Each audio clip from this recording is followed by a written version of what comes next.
Speaker, ബഹുമാനപ്പെട്ട പ്രധാനമന്ത്രി, ബഹുമാനപ്പെട്ട പ്രതിപക്ഷ നേതാവ്, ബഹുമാന്യരായ മന്ത്രിമാർ, മറ്റു സഭാ അംഗങ്ങളെ, യൂത്ത് പാർലമെന്റിന്റെ പുതിയ സമ്മേളനത്തിലേക്ക് എല്ലാ അംഗങ്ങളെയും ഞാൻ സ്വാഗതം ചെയ്യുന്നു. കഴിഞ്ഞ 22 മാസമായി എന്റെ ഗവൺമെന്റ് ഭരണം നടത്തുന്നു. ഈ കാലയളവ് കൊണ്ട് രാജ്യത്തെ ഒട്ടുമിക്ക മേഖലകളെയും വികസനത്തിന്റെ പുതിയ യുഗത്തിലേക്ക് ഉയർത്തിക്കൊണ്ടുവരാൻ ഈ ഗവൺമെന്റിന് സാധിച്ചിട്ടുണ്ട്. ലക്ഷക്കണക്കിന് ഗ്രാമങ്ങളിൽ അടിസ്ഥാന സൗകര്യം എത്തിക്കാനും അവരെ സ്വയം പര്യാപ്തമാക്കുകയും അതുവഴി രാജ്യത്തിന്റെ കുതിച്ചുചാട്ടവുമാണ് ലക്ഷ്യം വെക്കുന്നത്. ഭവനരഹിതരായ ഒട്ടനവധി കുടുംബങ്ങൾക്ക് വീട് നിർമ്മിച്ചു നൽകുവാൻ എന്റെ ഗവൺമെന്റിന് സാധിച്ചത് വലിയൊരു നേട്ടമായി കാണുന്നു. മാത്രമല്ല, അടുത്ത 2 വർഷത്തിനുള്ളിൽ വീടുകളില്ലാത്ത എല്ലാവർക്കും വീടുകൾ നിർമ്മിച്ചു നൽകുവാൻ എന്റെ ഗവൺമെന്റ് പദ്ധതികൾ ആവിഷ്കരിച്ചിട്ടുണ്ട്. ഗ്രാമങ്ങളിൽ വെള്ളം, വെളിച്ചം, പാർപ്പിടം, ഗതാഗതം എന്നിവ മെച്ചപ്പെടുത്തുകയും അതുവഴി ഗ്രാമീണ ജനതയുടെ ജീവിത നിലവാരം മെച്ചപ്പെടുത്താൻ ഗ്രാമ വികസന മിഷൻ പദ്ധതി രൂപം നൽകി. ശൗചാലയങ്ങളില്ലാത്ത ലക്ഷക്കണക്കിന് കുടുംബങ്ങൾക്ക് അത് നിർമ്മിച്ചു നൽകുവാൻ എന്റെ ഗവൺമെന്റിന് സാധിച്ചത് വലിയൊരു നേട്ടമായി കാണുന്നു. ശുചിത്വ ഭാരതം എന്ന ലക്ഷ്യം മുൻനിർത്തി മനുഷ്യ സൗഹാർദ്ദ ഗ്രാമത്തെ നിർമ്മിക്കുക എന്നതും ഈ പദ്ധതിയുടെ ഭാഗമാണ്. അതിലേക്കായി ഉറവിടങ്ങളിൽ നിന്നും മാലിന്യങ്ങൾ ശേഖരിച്ച് സംസ്കരിച്ച് ഊർജ്ജോത്പാദനം നടത്തുക കൂടി ഈ പദ്ധതി ലക്ഷ്യമിടുന്നുണ്ട്. കാർഷിക രംഗത്ത് നിരവധി മാറ്റങ്ങൾ കൊണ്ടുവരാൻ ഈ ഗവൺമെന്റ് മുന്നോട്ട് വന്നിട്ടുണ്ട്. പല പുതിയ നിയമങ്ങളും പരിഗണനയിലാണ്. ബഹുമാന്യരെ, ഇന്ത്യ ഒരു കാർഷിക രാജ്യമാണല്ലോ. ജനതയിൽ പകുതിയിലധികം പേർ കൃഷിയിൽ ഏർപ്പെട്ട് ഉപജീവനം നടത്തുന്ന നാടാണ് നമ്മുടേത്. അതിനാൽ കർഷകരുടെ ഉന്നമനത്തിലേക്ക് അടിയന്തര ശ്രദ്ധ പതിപ്പിക്കേണ്ടതുണ്ട്. ഇതിനുവേണ്ടി രാജ്യത്തെ പൊതു ബാങ്കുകളിലൂടെ കർഷകർക്ക് കിസാൻ ക്രെഡിറ്റ് ഡെബിറ്റ് കാർഡുകൾ ഗവൺമെന്റ് ലക്ഷ്യമാക്കിയിട്ടുണ്ട്. കിസാൻ കാർഡ് ലഭിച്ച കർഷകർക്ക് കാർഷിക ആവശ്യത്തിനായി കുറഞ്ഞ നിരക്കിൽ ബാങ്കുകളിൽ നിന്ന് ദീർഘകാല വായ്പകൾ ലഭ്യമായി കൊണ്ടിരിക്കുന്നു. ചെറുകിട ഇടത്തരം കർഷകർക്ക് അവരുടെ ഉൽപ്പന്നങ്ങൾ പൊതു ഏജൻസികൾ മുഖേന ഉയർന്ന വിലക്ക് വിൽക്കാനുള്ള സൗകര്യങ്ങൾ ഏർപ്പെടുത്തിയിട്ടുണ്ട്. പ്രധാന നഗരങ്ങളെ ബന്ധിപ്പിക്കുന്ന രീതിയിൽ നിലവിലുള്ള റെയിൽവേ ട്രാക്കുകൾ ഉപയോഗപ്പെടുത്തി വന്ദേ ഭാരത് ട്രെയിനുകൾ സർവീസ് ആരംഭിച്ചു. പൊതുജനങ്ങളുടെ യാത്രാക്ലേശം ലഘൂകരിക്കാൻ സമയം ലാഭിക്കാനും ഇതിലൂടെ സാധിക്കുന്നുണ്ട്. ഊർജ്ജ സംരക്ഷണത്തിന്റെയും ഉൽപാദനത്തിന്റെയും ഭാഗമായി തെരഞ്ഞെടുക്കപ്പെട്ട വിമാനത്താവളങ്ങൾ സമ്പൂർണ്ണമായും സോളാറിൽ പ്രവർത്തിച്ചു വരുന്നു. പൊതുജനങ്ങളിൽ ഊർജ്ജോത്പാദനം പ്രോത്സാഹിപ്പിക്കുന്നതിനും അവരുടെ പങ്കാളിത്തത്തിനുമായി പുരപ്പുറം സോളാർ പദ്ധതി തെരഞ്ഞെടുക്കപ്പെട്ട സംസ്ഥാനങ്ങളിൽ വിജയകരമായി നടന്നുവരുന്നു. ഇത് തയ്യാറാകുന്ന കുടുംബങ്ങൾക്ക് 50% സബ്സിഡി അനുവദിച്ച പദ്ധതി നടപ്പാക്കുന്നതോടൊപ്പം ഊർജ്ജോൽപാദനം വർദ്ധിക്കാനും സഹായിക്കുന്നു. കോവിഡിനെ തുടർന്ന് തളർച്ച നേരിട്ട സാമ്പത്തിക രംഗത്ത് കഴിഞ്ഞ വർഷം ഉണർവ് രേഖപ്പെടുത്തി. നിർഗണാത്മകമായ നിരവധി പദ്ധതികൾ നമുക്ക് ആരംഭിക്കാൻ കഴിഞ്ഞു. സാമ്പത്തിക രംഗത്തെ 1.3% വളർച്ചാ നിരക്ക് രേഖപ്പെടുത്താൻ നമുക്ക് സാധിച്ചു. ഉൽപാദക രംഗത്ത് നിരവധി നിക്ഷേപങ്ങൾക്ക് കഴിഞ്ഞ വർഷം സാക്ഷ്യം വഹിച്ചിട്ടുണ്ട്. വരും വർഷങ്ങളിലും നിക്ഷേപ സംഗമത്തിലൂടെ നിരവധി കമ്പനികളെ ഇന്ത്യയിലേക്ക് കൊണ്ടുവരാൻ വിവിധ ഉൽപാദക യൂണിറ്റുകൾ സ്ഥാപിക്കാനും ഗവൺമെന്റ് പദ്ധതിയിടുന്നു. അതുവഴി 10 കോടി പുതിയ തൊഴിലവസരം ഉണ്ടാക്കുമെന്നാണ് ഗവൺമെന്റ് ലക്ഷ്യം വെക്കുന്നത്. സാമൂഹ്യക്ഷേമം മുൻനിർത്തി മുതിർന്ന പൗരന്മാർക്കും തൊഴിൽ ചെയ്യാൻ കഴിയാത്തവരായ രോഗികൾക്കും സാമൂഹ്യക്ഷേമ പെൻഷൻ നൽകുന്ന പദ്ധതി കൂടുതൽ വിപുലീകരിക്കാനും ഗവൺമെന്റ് ലക്ഷ്യമിടുന്നു. നിങ്ങൾക്കറിയാമല്ലോ, ജനസംഖ്യ 50%-ലധികം സ്ത്രീകളാണ്. അതിനാൽ തന്നെ സ്ത്രീകൾ, കുട്ടികൾ, വയോജനങ്ങൾ എന്നിവരുടെ സാമൂഹ്യ ജീവിതം സംരക്ഷിക്കുക എന്ന ലക്ഷ്യം മുൻനിർത്തി ഗവൺമെന്റ് ഒട്ടേറെ നടപടികൾ സ്വീകരിക്കുന്നു. ഈ ജനവിഭാഗങ്ങൾക്ക് നേരിലുള്ള അതിക്രമങ്ങൾക്ക് മാതൃകാപരമായ ശിക്ഷ നടപ്പിലാക്കും. ടൂറിസം വികസനത്തിനും കൂടുതൽ വിദേശികളെ ഇന്ത്യയിലേക്ക് ആകർഷിക്കുന്നതിനുമായി വിവിധ പദ്ധതികൾ ആസൂത്രണം ചെയ്തു വരുന്നു. രാജ്യത്തെ പ്രതിരോധ രംഗത്തും വലിയ പുരോഗതി ഈ കാലയളവിൽ സാധ്യമായിട്ടുണ്ട്. 5 പുതിയ ഫ്രഞ്ച് നിർമ്മിത റഫേൽ യുദ്ധ വിമാനങ്ങൾ കൂടി എത്തിയതോടെ വ്യോമസേന കൂടുതൽ കരുത്താർജിച്ചു. വിദേശ രാജ്യങ്ങളുമായി നല്ല ബന്ധം നിലനിർത്താൻ നമുക്ക് സാധിച്ചിട്ടുണ്ട്. അമേരിക്കയുമായി 15 നയതന്ത്ര കരാറുകൾ ഒപ്പുവെക്കാൻ നമുക്ക് സാധിച്ചു. ഉക്രൈൻ റഷ്യ യുദ്ധത്തിന്റെ പശ്ചാത്തലത്തിൽ അവിടെ കുടുങ്ങിയ ഇന്ത്യൻ വിദ്യാർത്ഥികളെയും പൗരന്മാരെയും മാതൃരാജ്യത്ത് എത്തിക്കാൻ ഗവൺമെന്റിന്റെ ശക്തമായ പ്രവർത്തനത്തിലൂടെ സാധിച്ചു. വിദേശ നിക്ഷേപ പ്രോത്സാഹിപ്പിക്കുന്നതിന് വിവിധ പദ്ധതികൾ ആസൂത്രണം ചെയ്തു. തുറമുഖ ജനങ്ങൾ ബന്ധിപ്പിച്ചുകൊണ്ട് സാമ്പത്തിക മേഖലകളെ സ്ഥാപിച്ച് അവിടെ അടിസ്ഥാന നികുതി ഇളവുകളും നൽകുന്നു. ബഹുമാനപ്പെട്ട അംഗങ്ങളെ, രാജ്യത്തിന്റെ വിദ്യാഭ്യാസ പുരോഗതി ലക്ഷ്യം വെച്ചുകൊണ്ടാണ് ഞങ്ങളുടെ സർക്കാർ മുന്നോട്ട് പോകുന്നത്. അതിനുവേണ്ടി IIT, IIM മാതൃകയിലുള്ള വിദ്യാഭ്യാസ സ്ഥാപനങ്ങൾ സ്ഥാപിക്കുന്നു. അതുവഴി വിദ്യാഭ്യാസ നിലവാരം ഉയർത്തുവാൻ നമ്മുടെ ഗവൺമെന്റിന് സാധിക്കുമെന്ന് തന്നെ ഉറച്ചു വിശ്വസിക്കാം. 2025 തൊഴിലില്ലായ്മ, ദാരിദ്ര്യം തുടച്ചു മാറ്റും. അഴിമതിയില്ലാത്ത ഭാരതം വാർത്തെടുക്കും. ഈ കാലയളവിൽ രാഷ്ട്രം കൈവരിച്ച നേട്ടങ്ങളും ഗവൺമെന്റ് നടപ്പിലാക്കിയ വിവിധ പദ്ധതികളും. സമ്പത്ത് വ്യവസ്ഥയും ധനകാര്യവും ഇന്ത്യ ലോകത്തിലെ ഏറ്റവും വലിയ 5ാമത്തെ സമ്പത്ത് വ്യവസ്ഥയായി മാറി. ഈ കാലയളവിൽ 300-ലധികം പദ്ധതികളിലൂടെ 27 ലക്ഷം കോടി രൂപ അതിന്റെ ഗുണഭോക്താക്കൾക്ക് നേരിട്ട് കൈമാറാനായി സാധിച്ചു. കൃത്യമായ രീതിയിൽ GST നടപ്പാക്കിയതിലൂടെ 3.5 ലക്ഷം കോടിയുടെ നികുതി വരുമാനം ഗവൺമെന്റിന് കൂടുതലായി നേടാൻ സാധിച്ചു. ബിനാമി പ്രോപ്പർട്ടി ആക്ട് 2016-ലൂടെ അഴിമതിരഹിതമായ ഒരു ആവാസ വ്യവസ്ഥ കൊണ്ടുവന്നു. ഗുജറാത്ത് എക്കണോമിക് ഓപ്പർച്യൂണിറ്റീസ് ആക്ട് 2018 പാസ്സാക്കിയതിലൂടെ ഒളിവിൽ കഴിയുന്ന കുറ്റവാളികളുടെ സ്വത്ത് കൊണ്ടുകെട്ടാൻ ഗവൺമെന്റിന് സാധിച്ചു. കാർഷിക ഭക്ഷ്യസുരക്ഷാ മേഖല കൈവരിച്ച നേട്ടങ്ങൾ. പാവപ്പെട്ട ജനങ്ങൾക്ക് ഭക്ഷ്യധാന്യം വിതരണം ചെയ്യുന്നതിനായി പ്രധാനമന്ത്രി ഗരീബ് കല്യാൺ യോജനയിലൂടെ 3.5 ലക്ഷം കോടി രൂപ ചെലവഴിച്ചു. 11 കോടി കർഷകരെ ഉൾപ്പെടുത്തി മുൻഗണനാ ലിസ്റ്റ് തയ്യാറാക്കി. പ്രധാനമന്ത്രി കിസാൻ സമ്മാന നിധിയിലൂടെ 2.5 ലക്ഷം കോടി രൂപ അവർക്ക് നൽകി. 3 കോടിയോളം സ്ത്രീകൾക്ക് 54,000 കോടി രൂപയും ഈ പദ്ധതിയിലൂടെ ചെലവഴിച്ചു. കന്നുകാലികളെ വളർത്തുന്നവർക്കും മത്സ്യത്തൊഴിലാളികൾക്കും കിസാൻ ക്രെഡിറ്റ് കാർഡുകൾ വിതരണം ചെയ്തു. പാരമ്പര്യ കൃഷി രീതികളെയും പ്രകൃതിദത്ത കൃഷി രീതികളെയും പ്രോത്സാഹിപ്പിച്ചു. വ്യവസായ രംഗത്ത് കൈവരിച്ച നേട്ടങ്ങൾ. വലിയ തോതിൽ മൊബൈൽ കയറ്റുമതി ചെയ്യുന്ന രാജ്യമായി ഇന്ത്യ മാറി. കഴിഞ്ഞ കുറച്ചു വർഷങ്ങളായി കളിപ്പാട്ടങ്ങളുടെ കയറ്റുമതിയിൽ 60% വർധനവ് രേഖപ്പെടുത്താനും ഇറക്കുമതിയിൽ 70% കുറവ് കൊണ്ടുവരാനും സാധിച്ചു. ഖാദി, ഗ്രാമീണ വ്യവസായങ്ങൾ എന്നിവയുടെ വിറ്റുവരവ് കഴിഞ്ഞ കുറച്ചു വർഷങ്ങളായി 4 മടങ്ങ് വർദ്ധിച്ചു. Infrastructure and transport. ദേശീയ ലോജിസ്റ്റിക് പോളിസി 2022 നിലവിൽ വന്നു. ലോജിസ്റ്റിക്സിന്റെ വില കുറയ്ക്കാനായി ഇത് പരിശ്രമിച്ചുകൊണ്ടിരുന്നു. അടിസ്ഥാന സൗകര്യ വികസനങ്ങളുടെ കാലതാമസം കുറയ്ക്കുന്നതിനായി പ്രധാനമന്ത്രി ഗതിശക്തി മാസ്റ്റർ പ്ലാൻ രൂപീകരിച്ചു. ഭാരത്മാല പ്രൊജക്ടിലൂടെ രാജ്യത്തെ 550 ജില്ലകളെ നാഷണൽ ഹൈവേയിലൂടെ ബന്ധിപ്പിച്ചു. വ്യവസായിക ഇടനാഴികൾ 6 നിന്ന് 9 ഉയരുമെന്നാണ് ഗവൺമെന്റ് പ്രതീക്ഷിക്കുന്നത്.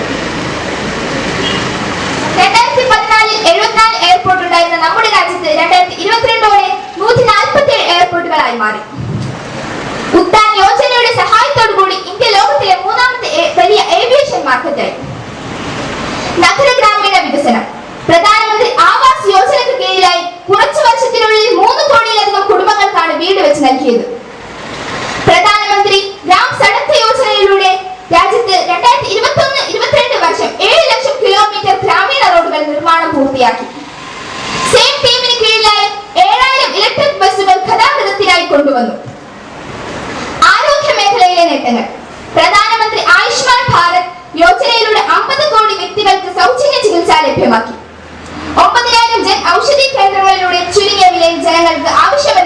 ലഭ്യമാക്കി. വിദ്യാഭ്യാസം. കഴിഞ്ഞ 8 വർഷത്തിനുള്ളിൽ രാജ്യത്ത് 300-ലധികം യൂണിവേഴ്സിറ്റികളും 5000-ലധികം കോളേജുകളും സ്ഥാപിച്ചു. പ്രതിരോധവും ആഭ്യന്തര സുരക്ഷയും. പ്രതിരോധ ഉൽപ്പന്നങ്ങളുടെ കയറ്റുമതി 6 മടങ്ങ് വർദ്ധിക്കാൻ സാധിച്ചു. നാം തദ്ദേശീയമായി വികസിപ്പിച്ച എയർക്രാഫ്റ്റ് കരിയർ INS വിക്രാന്ത് നമ്മുടെ സൈന്യത്തോടു കൂടെ ചേർന്നു. യുവാക്കൾക്ക് സൈനിക സേവനത്തിനുള്ള അവസരം നൽകുന്നതിന് വേണ്ടി അന്തിവീർ യോജന പദ്ധതി ആരംഭിച്ചു. അതിർത്തി ഗ്രാമങ്ങളിൽ നല്ല സൗകര്യങ്ങൾ ലഭ്യമാക്കുന്നതിന് വേണ്ടി വൈബ്രന്റ് വില്ലേജ് പ്രോഗ്രാമിന് തുടക്കം കുറിച്ചു. വിദേശകാര്യം. ഇന്ത്യ G20 രാജ്യങ്ങളുടെ അധ്യക്ഷ പദവി അലങ്കരിച്ചു. ആഗോളതലത്തിൽ നേരിടുന്ന വെല്ലുവിളികൾക്ക് പരിഹാരം കാണുന്നതിനെ കുറിച്ച് ആലോചിച്ചു. ഇന്ത്യയിൽ ആദ്യമായി UNSC counter terrorism committee meeting 2022 ഒക്ടോബറിൽ ചേർന്നു. ഇങ്ങനെ ഈ കാലയളവിൽ ആരോഗ്യവനിതാ ശിശുക്ഷേമ സാമൂഹ്യക്ഷേമ മേഖലകളിലും വിദേശ ബന്ധങ്ങളിലും വ്യവസായ വാണിജ്യ ജലപ്രകൃതി സംബന്ധമായ വിവിധ മേഖലകളിലും ഒരുപാട് നേട്ടങ്ങൾ കൈവരിക്കാൻ സാധിച്ചു എന്ന് മാത്രമല്ല, ഒരുപാട് പുതിയ കാൽവെപ്പുകൾ ഗവൺമെന്റിനെ നടത്തിക്കൊണ്ടുവരാൻ കഴിഞ്ഞു. ബഹുമാനപ്പെട്ട അംഗങ്ങളെ, കരുത്തുറ്റ ഭാരതത്തിനു വേണ്ടി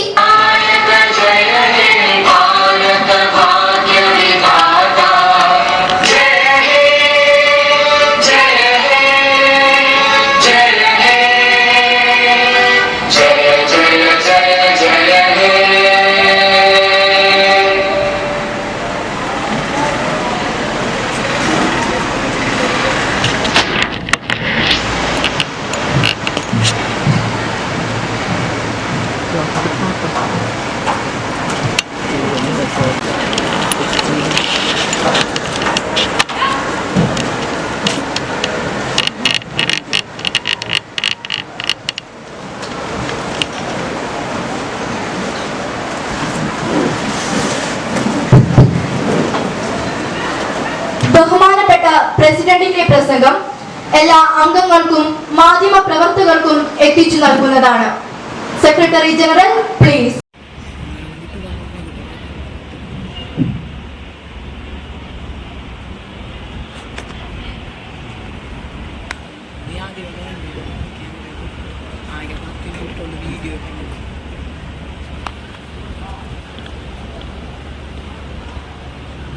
Honorable members, honorable speaker.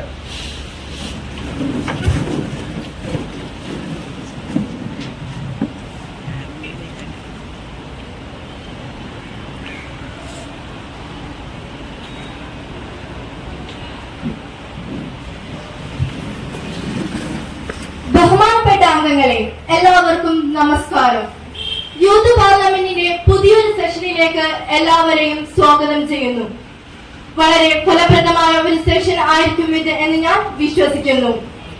ആദ്യമായി സഭയിലേക്ക് തിരഞ്ഞെടുക്കപ്പെട്ട പുതിയ അംഗങ്ങളുടെ സത്യപ്രതിജ്ഞയാണ്.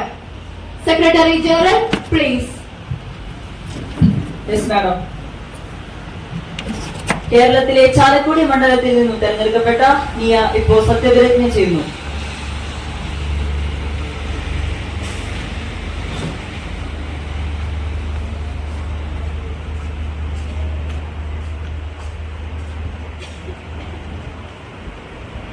Madam, you want to take oath or affirmation?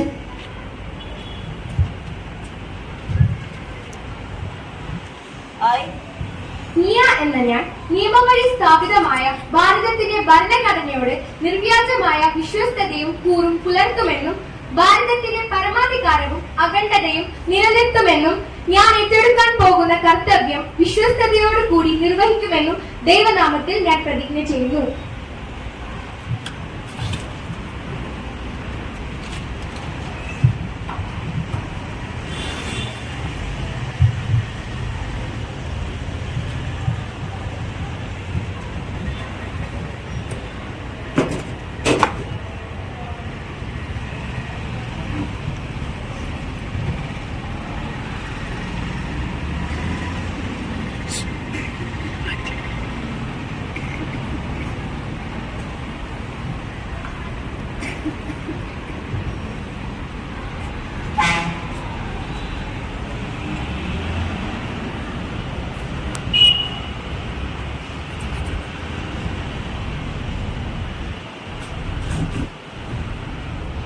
കേരളത്തിലെ തൃശൂർ ജില്ലയിൽ നിന്നും തെരഞ്ഞെടുക്കപ്പെട്ട നബീസത്തുൽ മിസ്രിയ ഇപ്പോൾ സത്യപ്രതിജ്ഞ ചെയ്യുന്നു.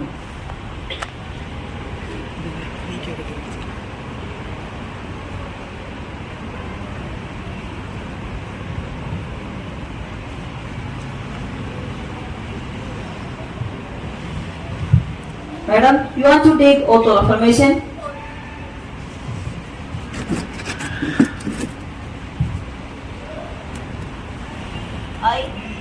നബീസത്തുൽ മിസ്രിയ എന്ന ഞാൻ നിയമം വഴി സ്ഥാപിതമായ ഭാരതത്തിന്റെ ഭരണഘടനയോട് നിർവ്യാജമായ വിശ്വസ്തതയും കൂറും പുലർത്തുമെന്നും ഭാരതത്തിന്റെ പരമാധികാരവും അഖണ്ഡതയും നിലനിർത്തുമെന്നും ഞാൻ ഏറ്റെടുക്കാൻ പോകുന്ന കർത്തവ്യം വിശ്വസ്തതയോടെ നിർവഹിക്കുമെന്ന് ദൈവനാമത്തിൽ പ്രതിജ്ഞ ചെയ്യുന്നു.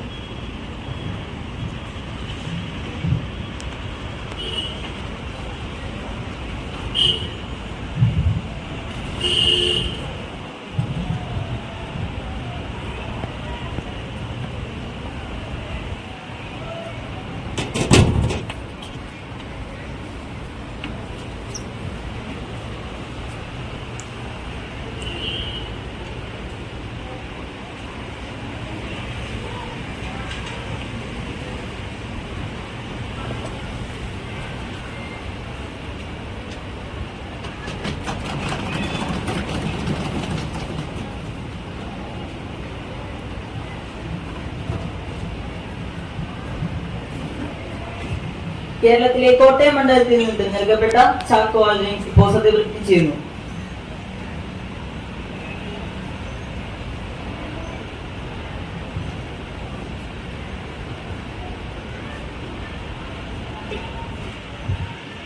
Sir, you want to take oath of affirmation?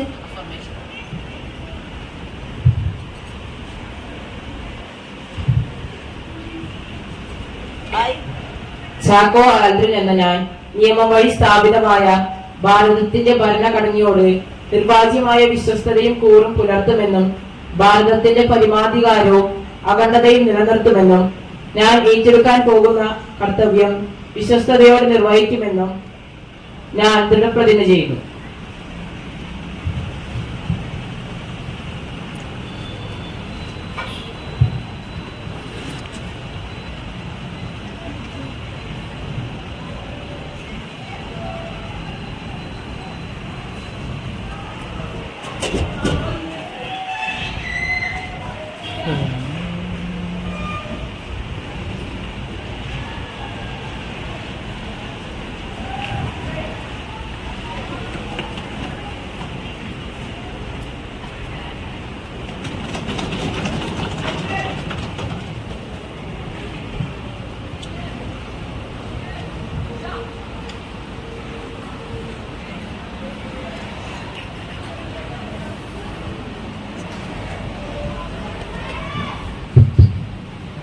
ബഹുമാനപ്പെട്ട അംഗങ്ങളെ, ഏറെ ദുഃഖകരമായ ഒരു വിയോഗത്തിന്റെ വേളയിലാണ് യൂത്ത് പാർലമെന്റിന്റെ ഈ ഒരു പുതിയ സെക്ഷൻ നാം സമ്മേളിച്ചിട്ടുള്ളത്.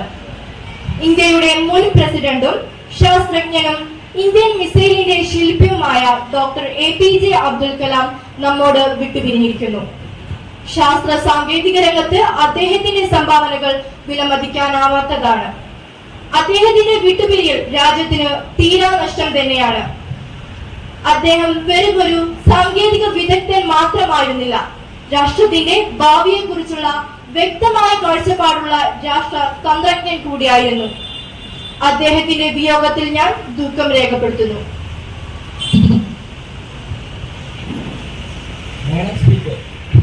അങ്ങയുടെ അഭിപ്രായത്തോട് ഞാൻ തീർത്തും യോജിക്കുന്നു. കുട്ടികളെ ഏറെ ഇഷ്ടപ്പെടുകയും അവരെ സ്വപ്നം കാണാൻ പ്രേരിപ്പിക്കുകയും ചെയ്ത ഒരു മികച്ച അധ്യാപകൻ കൂടിയായിരുന്നു ഡോക്ടർ APJ അബ്ദുൽ കലാം. ബഹിരാകാശ രംഗത്ത് ഇന്ത്യ കൈവരിച്ച നേട്ടങ്ങളുടെ പിന്നിൽ അദ്ദേഹത്തിന്റെ ശക്തമായ സാന്നിധ്യം കാണാനായി സാധിക്കും. ബഹിരാകാശ ഭൂപടത്തിൽ ഇന്ത്യയെ തങ്കവിധികളായി രേഖപ്പെടുന്നതിൽ അദ്ദേഹത്തിന്റെ പങ്ക് എടുത്തു പറയേണ്ടതാണ്. അദ്ദേഹത്തിന്റെ ഈ ആകസ്മികമായ വിയോഗത്തിൽ ഞാൻ എന്റെ അഗാധമായ ദുഃഖം രേഖപ്പെടുത്തുന്നു. മാഡം സ്പീക്കർ, അങ്ങേയും ബഹുമാനപ്പെട്ട പ്രധാനമന്ത്രി പറഞ്ഞത് 100% അംഗീകരിക്കുന്നു. ഡോക്ടർ APJ അബ്ദുൽ കലാം ഭാരതത്തിന്റെ മഹാനായ പുത്രനായിരുന്നു.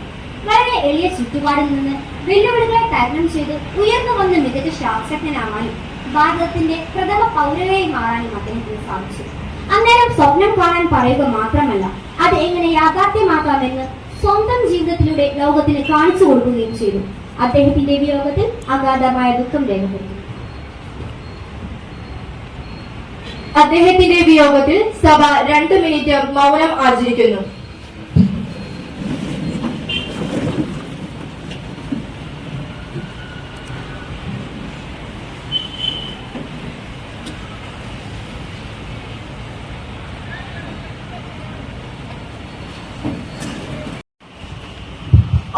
ഓർഡർ. ബഹുമാനപ്പെട്ട അംഗങ്ങളെ, ഇപ്പോൾ സഭയിൽ ചോദ്യോത്തരവേളയാണ്. Question number 101. ബഹുമാനപ്പെട്ട അംഗം സഹല നസ്രിന് ചോദ്യം ചോദിക്കാവുന്നതാണ്. മാഡം സ്പീക്കർ, എന്റെ ചോദ്യം ബഹുമാനപ്പെട്ട ധനകാര്യമന്ത്രിയോടാണ്. ചോദ്യം എ. വിവിധ ഏജൻസികളുടെ പഠനത്തിലൂടെ പുറത്തുവന്ന വിവരങ്ങൾ സാമ്പത്തികമായി നമ്മുടെ രാജ്യത്തെ ആശങ്കപ്പെടുത്തുന്ന കാര്യങ്ങളാണ്. ആയതിനാൽ രാജ്യത്തെ ആശങ്കപ്പെടുത്തുന്ന സാമ്പത്തിക സ്ഥിതിയുമായി ബന്ധപ്പെട്ട് ധവളപത്രം പുറത്തിറക്കുന്നതിനെ കുറിച്ച് ഗവൺമെന്റ് ഉദ്ദേശിക്കുന്നുണ്ടോ? ചോദ്യം ബി. മാത്രമല്ല, രാജ്യത്തിന്റെ സാമ്പത്തിക വളർച്ചാ നിരക്കിന്റെ സ്ഥിതി എന്താണ്? ബഹുമാനപ്പെട്ട ധനമന്ത്രിക്ക് ഈ വിഷയത്തിൽ മറുപടി പറയാവുന്നതാണ്. മാഡം സ്പീക്കർ, സാമ്പത്തിക സ്ഥിതിയുമായി ബന്ധപ്പെട്ട് ധവളപത്രം പുറത്തു കൊണ്ടുവരുന്ന സാഹചര്യം ഇപ്പോൾ നിലവിലില്ല. അതുകൊണ്ട് തന്നെ അതിനെക്കുറിച്ച് ഗവൺമെന്റ് ആലോചിക്കുന്നുമില്ല. ഉത്തരം ബി. രാജ്യത്തിന്റെ വാർഷിക സാമ്പത്തിക വളർച്ചാ നിരക്ക് 1.34%. വർത്തമാനകാല സാഹചര്യത്തിൽ ഇത് തികച്ചും പ്രതീക്ഷാ നിർഭരമാണ്. Question number 102. ബഹുമാനപ്പെട്ട അംഗം സ്വാലിഹക്ക് ചോദ്യം ചോദിക്കാവുന്നതാണ്. മാഡം സ്പീക്കർ, എന്റെ ചോദ്യം പെട്രോളിയം പ്രകൃതിവാതക മിനിസ്റ്ററോടാണ്. പെട്രോൾ ഡീസൽ വില ക്രമാതീതമായ ദിവസേന വർദ്ധിച്ചുകൊണ്ടിരിക്കുന്നു. സാധാരണക്കാരെ ദുരിതത്തിലാക്കുന്ന ഈ വിഷയത്തിൽ എന്താണ് ബഹുമാനപ്പെട്ട മന്ത്രിക്ക് സാധാരണക്കാരായ ജനങ്ങളോട് പറയാനുള്ളത്? ചോദ്യം ബി. ക്രമാതീതമായി വർദ്ധിച്ചുകൊണ്ടിരിക്കുന്ന പെട്രോളിയം ഉൽപ്പന്നങ്ങളുടെ വില നിയന്ത്രിച്ചു നിർത്തുന്നതിന് എന്ത് നടപടിയാണ് ഗവൺമെന്റ് സ്വീകരിക്കുന്നത്? ബഹുമാനപ്പെട്ട പെട്രോളിയം മാഡം സ്പീക്കർ, ഇന്ത്യയിലെ പെട്രോളിയം ഉൽപ്പന്നങ്ങളുടെ വില അന്താരാഷ്ട്ര വിപണിയിലെ ക്രൂഡ് ഓയിലിന്റെ വിലയുമായി നേരിട്ട് ബന്ധപ്പെട്ടിരിക്കുന്ന ഒന്നാണ്. കഴിഞ്ഞ കുറച്ച് മാസങ്ങളായി ക്രൂഡ് ഓയിലിന്റെ വില ക്രമാതീതമായി വർദ്ധിച്ചു വരുന്നു. അതുകൊണ്ടാണ് നമ്മുടെ രാജ്യത്ത് പെട്രോൾ ഡീസൽ തുടങ്ങിയവർക്ക് വിലവർധന ഉണ്ടാകുന്നത്. നമ്മളായി പെട്രോളിയം കൊണ്ടുവരുന്നില്ല. നമ്മുടെ രാജ്യത്ത് 80% പെട്രോളിയം ഉൽപ്പന്നങ്ങളും ഇറക്കുമതി ചെയ്യുന്നതാണ്. അതിനാൽ ക്രൂഡ് ഓയിലിന്റെ വിലയിലെ മാറ്റം നമ്മെ ഗണ്യമായി തന്നെ ബാധിക്കും. ഉത്തരം ബി. പെട്രോളിയം ഉൽപ്പന്നങ്ങളിൽ മേലുള്ള കേന്ദ്ര നികുതി കുറച്ചുകൊണ്ട് സാധാരണ ജനങ്ങളെ വർധനവിന്റെ ഭാരത്തിൽ നിന്ന് ലഘൂകരിക്കുന്നതിനായി സംസ്ഥാനങ്ങൾ ഗവൺമെന്റ് നടപടികൾ സ്വീകരിച്ചിട്ടുണ്ട്. സംസ്ഥാനങ്ങൾ കൂടി നികുതി കുറച്ചാൽ അത് സാധാരണ ജനങ്ങൾക്ക് ഉപകാരപ്പെടും. ഉപചോദ്യം. ബഹുമാനപ്പെട്ട അംഗം നിഷാനക്ക് ചോദ്യം ചോദിക്കാവുന്നതാണ്.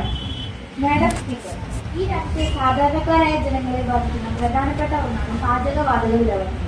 ഈ സർക്കാർ അധികാരത്തിൽ വരുമ്പോൾ 350 രൂപയായിരുന്ന ഗാർഹിക സിലിണ്ടർ ഇന്ന് 1100 രൂപക്ക് പോലും കിട്ടാത്ത അവസ്ഥയാണ്. ജനങ്ങൾക്ക് വേണ്ടി ജനങ്ങളുടെ ഗവൺമെന്റ് എന്ന് പറഞ്ഞു വന്നവർ ജനങ്ങളെ ഞെക്കിക്കൊല്ലുകയാണോ എന്ന് സംശയിക്കേണ്ടിയിരിക്കും. ഓക്കെ, താങ്കൾ ചോദ്യത്തിലേക്ക് വരേണ്ടതാണ്. മാഡം സ്പീക്കർ, എന്തിനാണ് ഇവർ ജനങ്ങളെ ഇങ്ങനെ ദ്രോഹിക്കുന്നത്? സബ്സിഡി ബാങ്കിൽ വരുമെന്ന് പറയുന്നു. ഏത് ബാങ്കിലാണ് മാഡം സബ്സിഡി വരുന്നത്? ഞങ്ങളുടെ അക്കൗണ്ടിലൊന്നും പണം വരുന്നില്ല. ബഹുമാനപ്പെട്ട മിനിസ്റ്റർ ഇതിന് മറുപടി പറയും. ബഹുമാനപ്പെട്ട മിനിസ്റ്റർ. മാഡം സ്പീക്കർ, ബഹുമാനപ്പെട്ട അംഗം കെട്ടിച്ചമച്ച കണക്കുമാണെന്ന് സഭയെ തെറ്റിദ്ധരിപ്പിക്കുകയാണ്. പാചകവാതക വില ചെറിയ തോതിൽ ഉണ്ടായി എന്നത് നേര് തന്നെയാണ്. പക്ഷേ അത് വികസന പ്രവർത്തനങ്ങൾക്കായാണ് ഉപയോഗിക്കുന്നത്. രാജ്യത്ത് ശൗചാലയങ്ങളില്ലാത്ത ലക്ഷക്കണക്കിന് കുടുംബങ്ങൾ അതിന്റെ ഉപയോക്താക്കളാണ്. മാത്രമല്ല, രാജ്യത്തിന് വേണ്ടി സബ്സിഡി ഒഴിവാക്കുന്നവരുടെ സബ്സിഡികൾ മാത്രമേ ഗവൺമെന്റ് പിടിക്കുന്നുള്ളൂ എന്നതുകൂടി സഭയെ അറിയിക്കുന്നു. Question number 103. ബഹുമാനപ്പെട്ട അംഗം അമൻ യാസറിന് ചോദ്യം ചോദിക്കാവുന്നതാണ്. മാഡം സ്പീക്കർ, എന്റെ ചോദ്യം വിദേശകാര്യമന്ത്രിയോടാണ്. നമ്മുടെ രാജ്യത്തിന്റെ ദേശീയ വരുമാനത്തിലേക്ക് വലിയ രീതിയിൽ സംഭാവന നൽകുകയും എക്കോണമിയുടെ നട്ടലായി പ്രവർത്തിക്കുന്നവരുമാണ് നമ്മുടെ പ്രവാസി സുഹൃത്തുക്കൾ. ഇവരുടെ ദീർഘകാലമായുള്ള ആവശ്യമാണ് വോട്ടവകാശം എന്നത്. ഇവരുടെ വോട്ടവകാശത്തിനായി എന്തെങ്കിലും നടപടികൾ ഗവൺമെന്റ് സ്വീകരിച്ചിട്ടുണ്ടോ? ബഹുമാനപ്പെട്ട വിദേശകാര്യമന്ത്രിക്ക് മറുപടി പറയാവുന്നതാണ്. മാഡം സ്പീക്കർ, ഈ വിഷയത്തിൽ രാഷ്ട്രീയ പാർട്ടികളുടെ സംയുക്ത യോഗം ചേർന്നിട്ടുണ്ട്. പ്രവാസികൾ അവരുടെ നാടും വീടും ഉപേക്ഷിച്ച് ചോര നീരാക്കി കഷ്ടപ്പെടുന്നത് ഈ നാടിനു കൂടി വേണ്ടിയാണല്ലോ. നിലവിൽ അവർ ഇലക്ഷൻ സമയത്ത് നാട്ടിലെത്തി വോട്ട് ചെയ്ത് മടങ്ങലാണ് പതിവ്. ഇത് വലിയ സാമ്പത്തിക ചിലവ് വരുത്തിയൊക്കെയാണ്. അത് കണ്ടില്ല എന്ന് നടിക്കാൻ ഈ ഗവൺമെന്റിനാവില്ല. അതിനാൽ ഓൺലൈൻ രജിസ്ട്രേഷൻ പൂർത്തിയാക്കി എല്ലാ പ്രവാസികൾക്കും വോട്ടിംഗ് സമയത്ത് നാട്ടിൽ വന്ന് വോട്ട് രേഖപ്പെടുത്തുന്നതിനുള്ള സാമ്പത്തിക സഹായം നൽകുന്നതിന് ഗവൺമെന്റ് ശ്രമിക്കുമെന്ന് ഉറപ്പു നൽകണം. ഉപചോദ്യം ബഹുമാനപ്പെട്ട അംഗം തൻവീറ. മാഡം സ്പീക്കർ, പ്രവാസി ഇന്ത്യക്കാരുടെ വോട്ടവകാശം എന്നത് ദീർഘകാലമായി നിലനിൽക്കുന്ന ഒരു ആവശ്യമാണ്. അവർ എവിടെയാണ് ജോലി ചെയ്യുന്നത് അവിടെ വെച്ച് വോട്ട് ചെയ്യുന്നതിനായി എന്തെങ്കിലും നടപടികൾ ഈ ഗവൺമെന്റ് സ്വീകരിക്കും? ബഹുമാനപ്പെട്ട വിദേശകാര്യമന്ത്രി. മാഡം സ്പീക്കർ, ഈ വിഷയത്തിന് ഞാൻ അത് തന്നെയാണ് സൂചിപ്പിക്കുന്നത്. ഈ വിഷയത്തിന് ഗവൺമെന്റിന് ഒളിച്ചുകളിയുടെ ആവശ്യമില്ല. നിയമപരമായ ഒരുപാട് നടപടിക്രമങ്ങൾ പൂർത്തീകരിക്കേണ്ടതുണ്ട്. അത് സാധിക്കുമെന്നാണ് ഗവൺമെന്റിന്റെ വിശ്വാസം. ക്വസ്റ്റ്യൻ നമ്പർ 104 ബഹുമാനപ്പെട്ട അംഗം അമൃതേശ്വരിക്ക് ചോദ്യം ചോദിക്കാവുന്നതാണ്. മാഡം സ്പീക്കർ, എന്റെ ചോദ്യം ബഹുമാനപ്പെട്ട ഭക്ഷ്യവകുപ്പ് മന്ത്രിയോടാണ്. ചോദ്യം എ, രാജ്യത്തെ ഭക്ഷ്യധാന്യങ്ങളുടെ കരുതൽ ശേഖരത്തിന്റെ ഇപ്പോഴത്തെ സ്ഥിതി എന്താണ്? ചോദ്യം ബി, ഇപ്പോഴത്തെ വരൾച്ച സാഹചര്യം പരിഗണിച്ചാൽ രാജ്യത്തെ ജനങ്ങളുടെ ഭക്ഷ്യാവശ്യങ്ങൾക്ക് ഇത് മതിയാകുമോ? ചോദ്യം സി, ഇല്ലെങ്കിൽ അത്തരമൊരു സാഹചര്യം തരണം ചെയ്യുന്നതിന് എന്തെല്ലാം നടപടികളാണ് ഗവൺമെന്റ് കൈക്കൊണ്ടിട്ടുള്ളത്? ബഹുമാനപ്പെട്ട food and civil supplies minister, താങ്കൾക്ക് മറുപടി പറയാവുന്നതാണ്. മാഡം സ്പീക്കർ, ഈ വർഷം ജനുവരി 1 കണക്ക് പ്രകാരം പബ്ലിക് ഏജൻസികളുടെ കൈവശം 14.14 ഭക്ഷ്യധാന്യ ശേഖരമാണുള്ളത്. ഇപ്പോഴത്തെ ആവശ്യ പൂർത്തീകരണത്തിൽ അത് പര്യാപ്തവുമാണ്. എന്നിരുന്നാലും കരുതൽ ശേഖരം കുറവ് വരാതെ നിലനിർത്തേണ്ടതിരിക്കുന്നു. അടിയന്തര സാഹചര്യത്തിൽ ഭക്ഷ്യധാന്യങ്ങളുടെ ഇറക്കുമതിയും ഗവൺമെന്റിന്റെ പരിഗണനയിലാണ് മാഡം. ഉപചോദ്യം ബഹുമാനപ്പെട്ട അംഗം അഖില. മാഡം സ്പീക്കർ, ബഹുമാനപ്പെട്ട മന്ത്രി ഇവിടെ പറഞ്ഞതിൽ നിന്ന് കാര്യങ്ങൾ വ്യക്തമാണ്. കഴിഞ്ഞ വർഷം ജൂലൈയിലെ കണക്ക് പ്രകാരം 23 മില്യൺ ടൺ ഉണ്ടായിരുന്ന ഭക്ഷ്യധാന്യ ശേഖരണം ഇപ്പോൾ 15 മില്യൺ ടണ്ണായി കുറഞ്ഞിരിക്കുന്നു. മാഡം, എന്താണ് ഇവിടെ സംഭവിക്കുന്നത്? കരുതൽ ധാന്യശേഖരത്തിലെ ഈ ഇടിവിന് തടയിടേണ്ട ഗവൺമെന്റ് അല്ലേ? അതിന് എന്ത് നടപടിയാണ് ഗവൺമെന്റ് സ്വീകരിച്ചിട്ടുള്ളത് എന്ന് ഈ രാജ്യത്തെ ജനങ്ങൾക്ക് അറിയാൻ താല്പര്യമുണ്ട് മാഡം. ബഹുമാനപ്പെട്ട food and civil supplies minister, താങ്കൾക്ക് മറുപടി പറയാവുന്നതാണ്.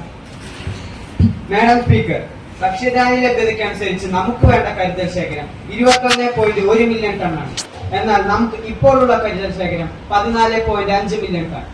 അടുത്ത സീസണിൽ അത് പരിഹരിക്കാൻ കഴിയുമെന്ന ഉറപ്പ് ഗവൺമെന്റിനുണ്ട്. രണ്ടാമത്തെ ഉപചോദ്യം ബഹുമാനപ്പെട്ട അംഗം കയാതു. മാഡം സ്പീക്കർ, നടപ്പ് സാമ്പത്തിക വർഷം നെല്ല്, ഗോതമ്പ് എന്നിവയുടെ ഉൽപാദനത്തിൽ എത്ര ശതമാനം വളർച്ച ഗവൺമെന്റ് ലക്ഷ്യമിടുന്നുണ്ട്? ബഹുമാനപ്പെട്ട മിനിസ്റ്റർ. നെല്ല്, ഗോതമ്പ് എന്നിവയുടെ ഉൽപാദനത്തിൽ 5% വർധനവ് ഗവൺമെന്റ് ലക്ഷ്യം വയ്ക്കുന്നുണ്ട്. ക്വസ്റ്റ്യൻ നമ്പർ 105 ബഹുമാനപ്പെട്ട അംഗം ശ്രേയക്ക് ചോദ്യം ചോദിക്കാവുന്നതാണ്.